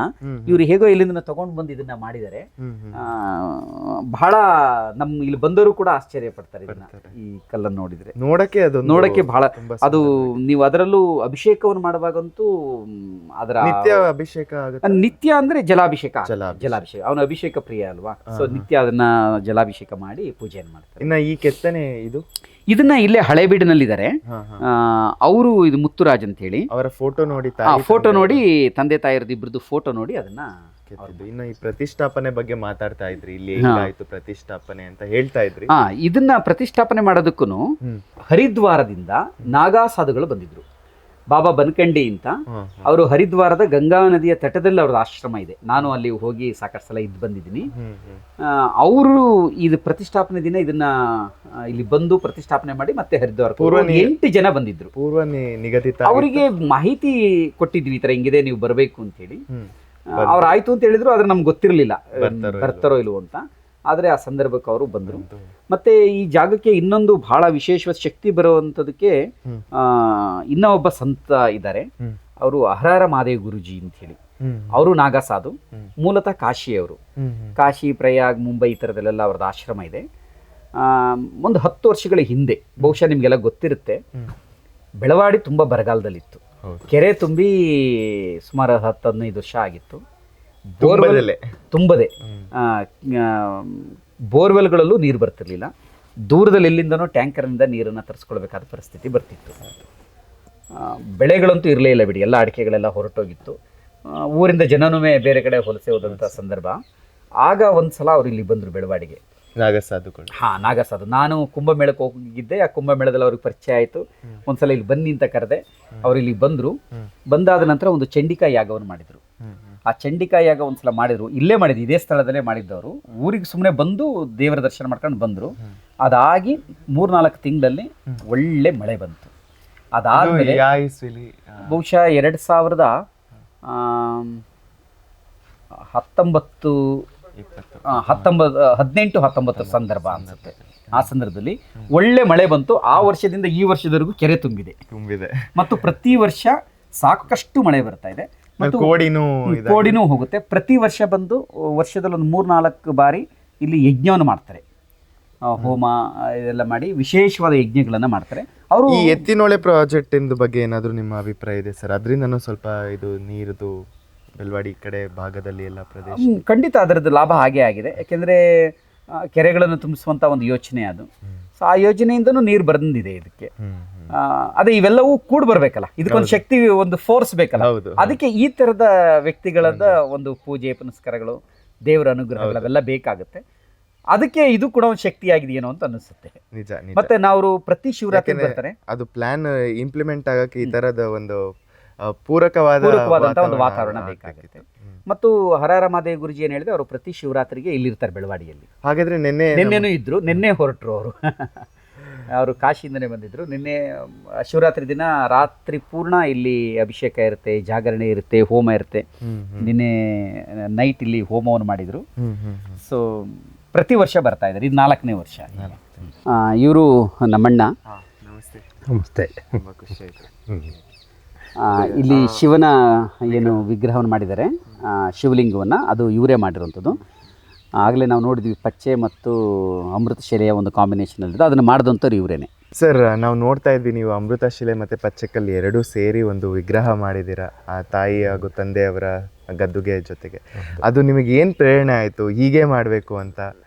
ವಿರೂಪಾಕ್ಷ ಸರ್ ಅವರು ಹೇಳ್ತಾ ಇದ್ರು, ನಮ್ಮ ಅಣ್ಣ ಅವ್ರು ಹಿಂಗೆ ಮಾಡಿದ್ರು, ಒಂದು ಸಂಕಲ್ಪ ಮಾಡಿ ಅವ್ರಿಗೆ ಅನಿಸಿತ್ತು ಅಂತ. ನಿಮಗೇನು ಪ್ರೇರಣೆ ಆಯಿತು? ಅದು ನನಗೆ ಶಿವನ ಮೇಲೆ ಮೊದಲಿಂದನೂ ಸ್ವಲ್ಪ ಭಕ್ತಿ ಜಾಸ್ತಿ ಇತ್ತು. ಶಿವನದು ಏನಾದರೂ ಒಂದು ಮಾಡಬೇಕು ಅನ್ನೋದು ನನಗೆ ಮನಸ್ಸಲ್ಲಿರೋದು. ಅದು ಒಂದು ವೇಳೆ ಒಂದು ಸಮಯದಲ್ಲಿ ಇಲ್ಲಿ ಕಲೇಶ್ವರನ ದೇವಸ್ಥಾನ ಅಂತ ಇದೆ, ಅದು ತುಂಬ ಹಳೆಯ ಕಾಲದ ದೇವಸ್ಥಾನ, ಬೆಳವಾಡಿನಲ್ಲಿ. ಆ ದೇವಸ್ಥಾನದಲ್ಲಿ ಕಳಸ ಇರಲಿಲ್ಲ. ಕಳಸ ಯಾರೋ ಕದ್ಬಿಟ್ಟಿದ್ರು. ಒಬ್ಬರು ಅರ್ಚಕರು ನನಗೆ ಇದೊಂದು ಕಳಸ ತೊಗೊಂಬರ್ಬೇಕನ್ನ ಸಿಮೆಂಟಿಂದ ತೊಗೊಂಬರೋದು ಬಾ ಅಂತ ಕರೆದ್ರು. ನಾನು ಅವಾಗ ಹೇಳಿದೆ, ಸಿಮೆಂಟಿಂದ ಹಾಕಿದ್ರೆ ಚೆನ್ನಾಗಿರಲ್ಲ, ಕಲ್ಲಿಂದ ಮಾಡೋಣ ಬಿಡಿ ಅಂತ ಹೇಳಿದೆ. ಅಷ್ಟೇ, ಅದೇ ಫಸ್ಟು. ನನಗೆ ಇನ್ನೇನೇ ಗೊತ್ತಿಲ್ಲ ಅದು ಅದ್ರ ಬಗ್ಗೆ. ನೀನು ಮಾಡ್ತೀಯಾ ಅಂದರು. ಆಯಿತು ಮಾಡ್ತೀನಿ ಅಂತ ಹೇಳಿದೆ. ಆವಾಗ ನನ್ನ ಸ್ನೇಹಿತ ನಾನು ಹೋಗಿ ಒಂದು ಇಲ್ಲಿ ಆಂಜನೇಯನ ದೇವಸ್ಥಾನದ ಕೆಲಸ ಮಾಡ್ತಾಯಿದ್ರು. ಅಲ್ಲಿ ಹೋಗಿ ಒಂದು ಕಲ್ಲು ತೊಗೊಂಬಂದ್ವಿ. ಸುಮ್ಮನೆ ಕೂತ್ಕೊಂಡು ಅದೊಂದು ಕೆಲಸ ಮಾಡೋಕ್ಕೆ ಶುರು ಮಾಡಿದ್ರು. ಅದೇ ಫಸ್ಟ್, ನಾನು ಇನ್ಯಾವಾಗಲೂ ಮಾಡಿರಲಿಲ್ಲ. ಅದಾದ್ಮೇಲೆ ಕಳಸ ಅದಕ್ಕೆ ಸ್ಥಾಪನೆನೂ ಮಾಡಿದ್ರು. ನಾನೇ ಕಳಸ ಸ್ಥಾಪನೆ ಮಾಡಿದೆ ಅದಕ್ಕೆ. ಆ ಕಳಸ ನೀವು ಕೆತ್ತನೆ ಏನಾದರೂ ಮುಂಚೆ ಕಲ್ತಿದ್ರ? ಇಲ್ಲ, ಏನಿಲ್ಲ, ಕಲ್ಲಲ್ಲಿ ನೀವು ಹಾಗೆ ಮಾಡ್ತಾ ಹೋಗೋದು. ಅದಾದ ನಂತರ, ಅದು ಸ್ಥಾಪನೆ ಆದ ನಂತರ ನನಗೆ ಶಿವಲಿಂಗು ಮಾಡಬೇಕು ಅನ್ನೋ ಪ್ರೇರಣೆ ಅಲ್ಲಿಂದಲೇ ಸಿಕ್ಕಿದ್ದು ನನಗೆ. ಅವಾಗ ಸುಮಾರು ಒಂದು 68 ಲಿಂಗು ಮಾಡಿದ್ದೀನಿ ನಾನು. ಸಾಮಾನ್ಯವಾಗಿ ನಮ್ಮ ಸುತ್ತಮುತ್ತ ಇರೋ ಮಠಗಳಲ್ಲೆಲ್ಲ ಇದೆ. ಅದರಲ್ಲಿ ಈ ವೈಟ್ ಕಲರ್ ಮಾಡೋದಕ್ಕಿಂತ ಪಚ್ಚೆ ಕಲರ್ ಮಾಡಿದ್ರೆ ತುಂಬ ಚೆನ್ನಾಗಿರುತ್ತೆ ಅಂತ ಅನ್ನಿಸ್ತು. ಇಲ್ಲೇ ನಮ್ಮಲ್ಲಿ ಪಚ್ಚೆ ಕಲ್ಲು ಸಿಗುತ್ತೆ. ಸಣ್ಣ ಸಣ್ಣ ಕಲ್ಲು ತಗೊಂಬಂದು ಅದರಲ್ಲಿ ಮಾಡ್ತಾ ಹೋದೆ. ಅವಾಗ ಎಲ್ಲ ಕಡೆ ಮಾಡಿದರೆ ನಮ್ಮ ಮನೇಲಿ ಇರಲಿಲ್ಲ ಲಿಂಗು. ನಮ್ಮ ಮನೇಲಿ ಮಾಡಿಟ್ಕೊಂಡು ಇದ್ದಂಥ ಲಿಂಗುಗಳನ್ನ ನಮ್ಮ ಶ್ರೀಗಳೊಬ್ಬರು ಹರಹರ ಮಹಾದೇವ್ ಅಂತ ಇಲ್ಲಿ ಬರ್ತಾರೆ, ಅದೇ ಹೇಳ್ತಾ ಇದ್ರು ಸರ್. ಅವರೇ ಇಲ್ಲಿ ಪೂಜೆಗೆ ಇಟ್ಕೊಂಡು ಲಿಂಗುನು ಸಹ ಅವರು ನನಗೆ ಕೊಡು ಅಂತ ತಗೊಂಡೋಗಿದ್ದಾರೆ. ಆವಾಗ ಇಲ್ಲಿ ಒಂದು ಲಿಂಗು ಇರಲಿಲ್ಲ. ಆ್ಯಕ್ಚುಲಿ ಈ ಲಿಂಗುನ ನಾನು ಕರಡಿಗವಿ ಮಠಕ್ಕೋಸ್ಕರ ಅಂತ ಮಾಡಿದ್ದೆ. ಅಲ್ಲಿ ಗುರುಗಳು ಕಾಲ್ವಾದ್ರು. ಅವ್ರ ಸಮಾಧಿ ಮೇಲೆ, ಹಿರಿಯ ಗುರುಗಳು, ಅವರ ಸಮಾಧಿ ಮೇಲೆ ಒಂದು ಲಿಂಗು ಕೂರ್ಸೋಣ ಅಂತಂತೇಳಿ ಈ ಲಿಂಗು ಮಾಡಿದೆ. ಅದು ಯಾಕೆ ಅಲ್ಲಿ ಕೂಡಲೇ ಇಲ್ಲ ಅದು. ಆಮೇಲೆ ನಮ್ಮಮ್ಮ ಕಾಲ್ವಾದ್ರು, ಆ ಲಿಂಗುನ ಇಲ್ಲಿಗೆ ಕೂರಿಸ್ಬೇಕು ಅಂತಂತೇಳಿ ಅವಾಗ ಇಲ್ಲಿ ಕೂರಿಸಿದ್ವಿ. ಇನ್ನು ನಿಮ್ಮ ಸಹೋದರರಾದಂತಹ ವಿರೂಪಾಕ್ಷ ಬೆಲ್ವಾಡಿ ಸರ್ ಅವರು ಈ ಥರ ಒಂದು ನೀವೆಲ್ಲ ಸೇರಿಕೊಂಡು ಈ ಥರ ಒಂದು ಮಾಡ್ತಾ ಇದ್ದೀರಾ, ಅವ್ರ ಬಗ್ಗೆ ನಿಮ್ಮ ಅಭಿಪ್ರಾಯಗಳು? ನಿಮ್ದು ಅವ್ರದ್ದು ಏನಾದ್ರು ನೆನಪಿದೆಯಾ? ಏನಾದ್ರು ಹಂಚ್ಕೊಳಕ್ಕೆ ಇಷ್ಟಪಡ್ತೀರಾ? ಅಲ್ಲ, ಅವ್ರ ನೆನಪು ಅದು ಬಾಯಲ್ಲಿ ಹೇಳಕ್ಕೆ ಸಾಲಲ್ಲ ಬಿಡಿ. ಅದು ತುಂಬ ಬಾಂಧವ್ಯ ಇದೆ. ಅಂದರೆ ನೀವು ಚಿಕ್ಕ ವಯಸ್ಸಿಂದ ಎಲ್ಲ ಜೊತೆಗೆ ಒಡನಾಟ ಎಲ್ಲ ಇದೆ. ಆ ಥರದ್ದು ಏನಾದರೂ ಹೇಳಬೇಕು ಅವಾಗಲೇ ಆಗಿದ್ರು ಅಂತ ಏನಾದರೂ ಶೇರ್ ಮಾಡ್ಕೋಬೇಕಾ ನಮ್ಮ ವೀಕ್ಷಕರ ಹತ್ರ? ಅವರು ಅದೇ ನಾನು ಹೇಳಿದ್ನಲ್ಲ, ಬಾಯಲ್ಲಿ ಹೇಳೋದಕ್ಕೆ ಸಾಕಾಗಲ್ಲ. ಅದು ಹೇಗೆ ಹೇಳ್ಬೇಕು ಅಂತ ಗೊತ್ತಾಗ್ತಾಯಿಲ್ಲ ನನಗೆ. ತುಂಬ ಬಾಂಧವ್ಯ ಇದೆ. ನಾವು ಅಣ್ಣ ತಮ್ಮಗಳಲ್ಲಿ ನಾವು ಯಾವತ್ತೂ ಮನಸ್ತಾಪ ಇಂಥದ್ದು ಯಾವತ್ತೂ ಬಂದಿಲ್ಲ. ತುಂಬ ಚೆನ್ನಾಗಿದ್ದೀವಿ. ಅದು ಬಾಯಲ್ಲಿ ಹೇಳಬೇಕು ಅಂತಂತಂದರೆ ನಮ್ಮ ತಂದೆಯವರು ಇದ್ರದ್ದು ಸಾಧ್ಯವಾಗ್ತಿರಲ್ಲ, ಅಂಥದನ್ನೆಲ್ಲ ಅವ್ರು ನಮಗೆ ಮಾಡಿದ್ದಾರೆ. ಸರ್, ಇನ್ನು ನಿಮ್ಮ ಸಹೋದರರಾದ ಬಸವರಾಜಣ್ಣ ಅವ್ರ ಬಗ್ಗೆ ನೀವೇನಾದರೂ ಹೇಳಕ್ಕೆ ಇಷ್ಟಪಡ್ತೀರಾ? ಈಗ ಒಂದು ಯಾವುದೇ ಕಾರ್ಯ ಆಗಬೇಕಾದ್ರೆ ಬರೀ ಒಂದು ವಿಷಯ, ಒಂದೇನೋ ಒಂದು ಇಟ್ಕೊಂಡು ಮಾಡೋಕ್ಕಾಗಲ್ಲ. ಅದಕ್ಕೆ ಹಲವಾರು ರೀತಿಯ ಪ್ರಾಕೃತಿಕ ಒಂದಷ್ಟು ಬೇಕಾಗುತ್ತೆ ಶಕ್ತಿಗಳು. ಹಾಗೇ ಈಗ ನಾನು ಪ್ರಾರಂಭದಲ್ಲಿ ಹೇಳಿದೆ, ಒಬ್ಬೊಬ್ಬರು ಒಂದೊಂದು ಕಾರಣಕ್ಕೆ ಬಂದಿರ್ತಾರೆ. ಹೀಗೆ ಅವರ ಹೊಟ್ಟೆಯಲ್ಲಿ ನಾವೆಲ್ಲ ಹುಟ್ಟಿ ಈ ಕಾರ್ಯ ಮಾಡಬೇಕು ಅನ್ನೋದು ಭಗವಂತನ ಇಚ್ಛೆ ಆಗಿತ್ತು. ಆ ರೀತಿಯ ಒಂದು ಸ್ಫೂರ್ತಿ, ಒಂದು ಶಕ್ತಿಯಾಗಿ ಇವರೆಲ್ಲರೂ ನಮ್ಮ ಜೊತೆ ಇದ್ದಾರೆ. ನಾನೊಬ್ಬನೇ ಏಕಾಂಗಿಯಾಗಿ ಇದನ್ನು ಯಾವುದನ್ನು ಮಾಡೋಕ್ಕಾಗಲ್ಲ. ಸೊ ನಾನು ಮಾಡಿದ್ದೀನಿ ಅಂದ್ರೂ ತಪ್ಪೇ ಆಗುತ್ತೆ. ಸೊ ಅದಕ್ಕೆ ನಾವೆಲ್ಲರೂ ಒಟ್ಟಿಗೆ ಸೇರಿ ಒಂದು ಆಲೋಚನೆಯಲ್ಲಿ ಒಂದು ಶಕ್ತಿಯಾಗಿ ನಿಂತ್ಕೊಂಡು ಇವರೆಲ್ಲರೂ ನನ್ನ ಜೊತೆ ನಿಂತಿರೋದ್ರಿಂದ ಇದಾಗಿದೆ. ಮತ್ತು ಈ ಕೆಲಸ ಮಾಡುವಾಗ ತುಂಬ ತಾಳ್ಮೆಗಳು ಬೇಕಾಗುತ್ತೆ. ಅಷ್ಟು ನನಗೆ ಗೊತ್ತಿದೆ. ಇದು ಇಷ್ಟು ದೊಡ್ಡ ಪ್ರಾಜೆಕ್ಟು. ಈಗ ನಮ್ಮ ಮನೆಗೆ ನಿತ್ಯ ಏನಿಲ್ಲ ಅಂದರೂ ಒಂದು ರೀತಿ ಮಠದ ರೀತಿ ಇದು ನಮ್ಮ ಮನೆ. ಅದನ್ನು ನಿಭಾಯಿಸೋದು ಅಷ್ಟು ಸುಲಭ ಅಲ್ಲ. ಆ ಮನಸ್ಥಿತಿನೇ ಬೇಕಾಗುತ್ತೆ. ಸೊ ಅದಕ್ಕೆ ಅಣ್ಣ ಆಗ್ಬೋದು, ಅತ್ತಿಗೆ ಆಗ್ಬೋದು, ಮಕ್ಕಳುಗಳಾಗ್ಬೋದು, ಎಲ್ಲರೂ ಕೂಡ ಇದರಲ್ಲಿ ಯಾವ ಅಪೇಕ್ಷೆ ಇಲ್ದಲೆ, ಫಲಾಪೇಕ್ಷೆ ಇಲ್ದಲೇ ಸಂಪೂರ್ಣವಾಗಿ ಈಗ ನನ್ನ ಮನಸ್ಸಿನಲ್ಲಿ ಏನೋ ಆಲೋಚನೆಗಳು ಬಂದಿದ್ದನ್ನು ಅವ್ರು ಮಾಡಬೇಕು ಅಂತಿಲ್ಲ. ಇವತ್ತಿನ ಜನ್ರೇಷನ್ಸ್ ಹಾಗೆ ಇರುತ್ತೆ. ಇವತ್ತಂತಲ್ಲ, ಸಹಜವಾಗಿ ಅದು ಮನುಷ್ಯನ ಸ್ವಾಭಾವಿಕ ಗುಣ ಇರುತ್ತೆ. ಆದರೆ ನನ್ನ ಮನಸ್ಸಲ್ಲಿ ಏನೋ ಒಂದು ಆಲೋಚನೆ ಬಂದಿದ್ದು ನಾನು ಹೇಳ್ತಿದ್ದೀನಿ ಅಂದರೆ ಅದೇನೋ ಒಂದು ಒಳ್ಳೇದಿದೆ. ಸೊ ಇಲ್ಲಿ 2 ಆನೆ, ಇಲ್ಲೊಂದು ಆನೆ ಬರುತ್ತೆ, ಆ ಕಡೆ ಕಂಬದ ಪಕ್ಕದಲ್ಲಿ ಒಂದು ಆನೆ ಬರುತ್ತೆ. ಒಂದೊಂದು ಆನೆ 10 ಅಡಿ ಇರುತ್ತೆ. ನೋಡೋದಕ್ಕೆ ನಿಜವಾದ ಆನೆ ರೀತಿಯಲ್ಲಿ ಫೀಲ್ ಆಗಬೇಕು. ಓ, ಅಷ್ಟು ದೊಡ್ಡದಾಗಿ 10 ಅಡಿ ಆನೆ. ಈಗ ನಾವೇ 5-5.5 ಅಡಿ, ನಮ್ಮ ಡಬಲ್. ಅಂದ್ರೆ ಏನಾದ್ರು ಉದ್ದೇಶ ಇದೆಯಾ ಅದನ್ನೇ? ಅಂದ್ರೆ ಆನೆ ಸಮೃದ್ಧಿ ಪ್ರತಿಯೊಂದಕ್ಕೂ ಒಂದು ಸಾಂಕೇತಿಕವಾಗಿರುತ್ತೆ. ಈಗ ನಮಗೆ ಈ ಊರುಗಳಲ್ಲೆಲ್ಲ, ಹಳ್ಳಿಗಳಲ್ಲಿ ಅಥವಾ ಎಲ್ಲೇ ಆದರೂ ಆಗ್ಬೋದು, ಈ ಅಂಗಡಿ ವ್ಯಾಪಾರಸ್ಥರು ಏನು ಮಾಡ್ತಾರೆ, 2 ಕುದುರೆಗಳ ಫೋಟೋ ಇಟ್ಟಿರ್ತಾರೆ. ಕುದುರೆ ಇಟ್ಟಿರ್ತಾರೆ, 7 ಕುದುರೆ ಇಟ್ಟಿರ್ತಾರೆ, ಅಥವಾ ಕತ್ತೆಗಳ ಫೋಟೋ ಇಟ್ಟಿರ್ತಾರೆ, ಅಥವಾ ನರಿಗಳ ಫೋಟೋ ಇಟ್ಟಿರ್ತಾರೆ. ಯಾಕೆ ಇಟ್ಟಿದ್ದಾರೆ ಅಂತ ಕೇಳಿದ್ರೆ ಸಹಜವಾಗಿ ಹೇಳೋದು ವಾಸ್ತು ಒಳ್ಳೇದಾಗುತ್ತೆ. ಆದರೆ ಅಷ್ಟು ಮಾತ್ರ ಅಲ್ಲ. ನರಿ ಅಂತಂದ್ರೆ ಬುದ್ಧಿವಂತಿಕೆ ಇರ್ಬೇಕು ನಿನಗೆ ಅದನ್ನ ನೋಡಿದಾಗ. ಕತ್ತೆ ಅಂದ್ರೆ ಆ ಥರ ದುಡಿಯಂಗಿರ್ಬೇಕು ನೀನು. ಕುದುರೆ ಅಂದ್ರೆ ಅಷ್ಟು ಸಾಮರ್ಥ್ಯ ಇರಬೇಕು ಅನ್ನೋಂಥದ್ದು ಸಾಂಕೇತಿಕ. ಅದು ನೀನು ಆ ಥರ ಇರಬೇಕು ಅಂತ ಅದರ ಅರ್ಥ. ಹಾಗೆ ಆನೆಗಳು ಅಂದ್ರೆ ಒಂದು ಬಲಿಷ್ಠತೆ ಮತ್ತೊಂದು ಸಮೃದ್ಧಿಯ ಸಂಕೇತ, ಅದು ಶುಭ ಲಕ್ಷಣ. ಸೊ ಅದಕ್ಕೆ ಆ ಥರ 2 ಆನೆಗಳನ್ನ ಅಲ್ಲಿ ಅದು ಬಂದ್ಮೇಲೆ ನೋಡೋಕೆ ಇನ್ನೊಂಥರ ವಿಶೇಷವಾಗಿರುತ್ತೆ. ಮತ್ತು ಇಲ್ಲಿ ಕೇವ್ ಬರುತ್ತೆ. ನೆಕ್ಸ್ಟ್ ಈಗ ಕೇವ್ ಮಾಡ್ತಾ ಇದೀವಿ, ಇನ್ನೊಂದು ವರ್ಷದಲ್ಲಿ ಕಂಪ್ಲೀಟ್. ಅದು ಏನಾದ್ರು ಅದೇ ಕಲ್ಲುಗಳಲ್ಲಿ ಆ ಥರ ಕಲ್ಲುಗಳನ್ನ ಮತ್ತು ಸಿಮೆಂಟ್ ಎರಡನ್ನು ಮಿಕ್ಸ್ ಅಲ್ಲಿ ನಾವು ಪ್ಲಾನ್ ಮಾಡ್ತಿದೀವಿ. ಇದ್ರ ಒಳಗಡೆ ಮಧ್ಯದಲ್ಲಿ ನಾವು ಹೋಗುವಾಗ ಪತಂಜಲಿ ಮಹರ್ಷಿ, ವಸಿಷ್ಠ ಮಹರ್ಷಿಗಳು, ಈ ಥರದೊಂದು 4-6 ಜನಗಳದ್ದು ವಿಗ್ರಹಗಳಿರುತ್ತೆ. ಅವರು ಆ ಗುಹೆಯಲ್ಲಿ ಕುಳಿತುಕೊಂಡು ತಪಸ್ ಮಾಡ್ತಾರೆ, ಒಂದು ಫೀಲ್ ಆಗಬೇಕು. ಸೊ ಆ ಥರದ್ದು ಇಲ್ಲಿ ಬರುತ್ತೆ. ಮತ್ತು ಇದೆಲ್ಲ ಕಾರ್ ಪಾರ್ಕಿಂಗಿಗೆ, ಇದೆಲ್ಲ ವಾಕಿಂಗ್ ಪಾತ್, ಇದೆಲ್ಲ ಇಲ್ಲಿ ಮಾಡ್ತಾ ಇದೀವಿ ಈ ಜಾಗ ಎಲ್ಲ. ತುಂಬ ಚೆನ್ನಾಗಿ. ಅದು ಇದು ಕೇವ್ ಆದ್ಮೇಲಂತೂ ಒಂದ್ಸಲಿ ನಾವೇ ಮತ್ತೊಂದ್ಸಲಿ ಖಂಡಿತ ಬರ್ಬೇಕು. ಆದ್ರೆ ಅವತ್ತು ಉದ್ಘಾಟನೆ ದಿನ, ಲೋಕಾರ್ಪಣೆ ಆಗಿದ್ದ ದಿನ ಇಲ್ಲೊಂದು ಆರೆಂಜ್ ಕೇಸರಿದು ಹಾಕಿದ್ರಲ್ಲ ಸರ್, ಅದು ಯಾವ ತರ, ಅದು ಒಳಗೆ ಫೀಲೇ ಬೇರೆ. ಹೌದು, ಅಂದ್ರೆ ಅದು ಆರೆಂಜ್ ಏನಿದೆಯಲ್ಲ, ಆರೆಂಜ್ ಇರ್ಬೋದು ಅಥವಾ ರೆಡ್ ಕಲರ್ ಇರ್ಬೋದು, ಅದೆಲ್ಲ ಸೂರ್ಯನಿಗೆ ಬಹಳ ಪ್ರಿಯವಾದಂಥ ಒಂದು ಬಣ್ಣಗಳು. ಸೊ ಹಾಗಾಗಿ ಆ ಇದರಲ್ಲೇನೆ ನಾವು ಮಾಡಿದ್ವಿ. ಇದು ಒಂದು ಒಳ್ಳೆಯ ಕಾರ್ಯ ಇದೆ, ನಾವೆಲ್ಲರೂ ಇದರಲ್ಲಿ ಕೈ ಜೋಡಿಸ್ಬೇಕು ಅಂತೇಳಿ ಇವರೆಲ್ಲರೂ ಇದರಲ್ಲಿ ಕೈ ಜೋಡಿಸಿ ಕೆಲಸ ಮಾಡ್ತಾರೆ. ಅದು ಬಹುಶಃ ಈ ಮಣ್ಣಿನ ಗುಣ ಅಂತ ಅನ್ಸುತ್ತೆ. ಒಬ್ಬರಿಗೆ ಬೈದಾರಲ್ಲ, ಜಗಳ ಮಾಡ್ದಾರಲ್ಲ, ಆಟ ಪಾಠದಲ್ಲಿ ಚೆನ್ನಾಗಿದ್ವಿ. ಸೊ ಇವರಿಗೆ ಊಟ ಇಲ್ಲ ಅಂದಾಗಲೂ ನಮಗೆ ಕೊಟ್ಟಂಥ ಭಾಳ ಆತ್ಮೀಯ ಗೆಳೆಯ. ಅಲ್ಲಿ ಒಂದು 2 ಬಟನ್ ಇಟ್ಟಿರ್ತಾರೆ, ಕನ್ನಡ ಮತ್ತು ಇಂಗ್ಲೀಷ್ 2 ಲ್ಯಾಂಗ್ವೇಜ್ ಇದಿರುತ್ತೆ. ಸೊ ಬಂದವರು ಆ ಬಟನನ್ನು ಪ್ರೆಸ್ ಮಾಡಿದರೆ ಆ ವ್ಯಕ್ತಿಯ ಬಗ್ಗೆ ಕನಿಷ್ಠ 5ರಿಂದ ಗರಿಷ್ಠ 10 ನಿಮಿಷಗಳವರೆಗೆ ಮಾಹಿತಿ ಸಿಗ್ಬೇಕು ಆ ಸ್ಪೀಕರ್ ಮೂಲಕ. ಇಲ್ಲಿಂದನೇ ಎಲ್ಲವೂ ಜಗತ್ತಿಗೆ ಹೋಗಿದೆ ವಿನ ಜಗತ್ತಿನಿಂದ ಇಲ್ಲಿಗಲ್ಲ. ಬಂದಿದ್ರು ಆ ನಂತರದಲ್ಲಿ ನಾವು ಮರ್ತಿದ್ದೀವಿ, ಬಂದಿದೆ ಅಷ್ಟೇ ವಿನ ಮೂಲ ಇಲ್ಲಿದ್ದು ಅನ್ನೋದು ಗೊತ್ತಾಗುತ್ತೆ. ನಮ್ಮ ಟೀಮ್ದು ಒಂದು ಆಕಾಂಕ್ಷೆ ಏನಂದ್ರೆ, ಇದು ಮನ್ ಕಿ ಬಾತ್ ಅಲ್ಲೂ ಮುಂಬರುವ ದಿನಗಳಲ್ಲಿ ಬರಲಿ ಅಂತ ನಾವು ಒಂದು ಸಂಕಲ್ಪ ಮಾಡ್ತೀವಿ. ಗೋವು ಅಂದರೆ ಅದು ಬರೀ ಒಂದು ಹಾಲು ಕೊಡುವಂಥ ಒಂದು ಜೀವಿ ಅಷ್ಟೇ ಅಲ್ಲ, ಅದು ಅದರ ಬಗ್ಗೆ ಒಂದು ಶ್ರದ್ಧೆ ಇರಬೇಕು. ನಮ್ಮೆಲ್ಲ ದೇವಾನ ದೇವತೆಗಳು ನೆಲೆಸಿರುವಂತಹ ಒಂದು ಜೀವಿಯ. ನಮ್ಮ ಧರ್ಮದ ನಂಬಿಕೆ ಏನಂದರೆ ಹಸುಗಳ ಬಾಲವನ್ನು ಮುಟ್ಟಿ ನಮಸ್ಕಾರ ಮಾಡಬೇಕು ಅಂತ ಹೇಳ್ತಾರೆ. ಯಾಕೆಂದರೆ ಅದು ಲಕ್ಷ್ಮಿಯ ವಾಸಸ್ಥಾನ ಅಂತ. ನಾನು 7th ಇಂದ ಇವತ್ತಿನವರೆಗೂ ನಾನೇ ಗಣಪತಿ ಮಾಡ್ತೀನಿ, ನಾನೇ ಇಡ್ತೀನಿ. ಒಂದಿನ ನಾನು ದುಡ್ಡಿಗೆ ತೊಗೊಂಬಂದಿಲ್ಲ, ನಾನೇ ಮಣ್ಣು ತೊಗೊಂಬಂದು ಮಾಡಿ ಪೈಂಟ್ ಮಾಡಿ ನಾನೇ ಪೂಜೆ ಮಾಡ್ತೀನಿ. ಈ ಇಟ್ಟಿಗೆಯ ಲೈಫ್ ಜಾಸ್ತಿ ಇರುತ್ತೆ, ಸುಮಾರು ಒಂದು 450-500 ವರ್ಷ ಈ ಥರ ಎಲ್ಲ ಬರುತ್ತೆ.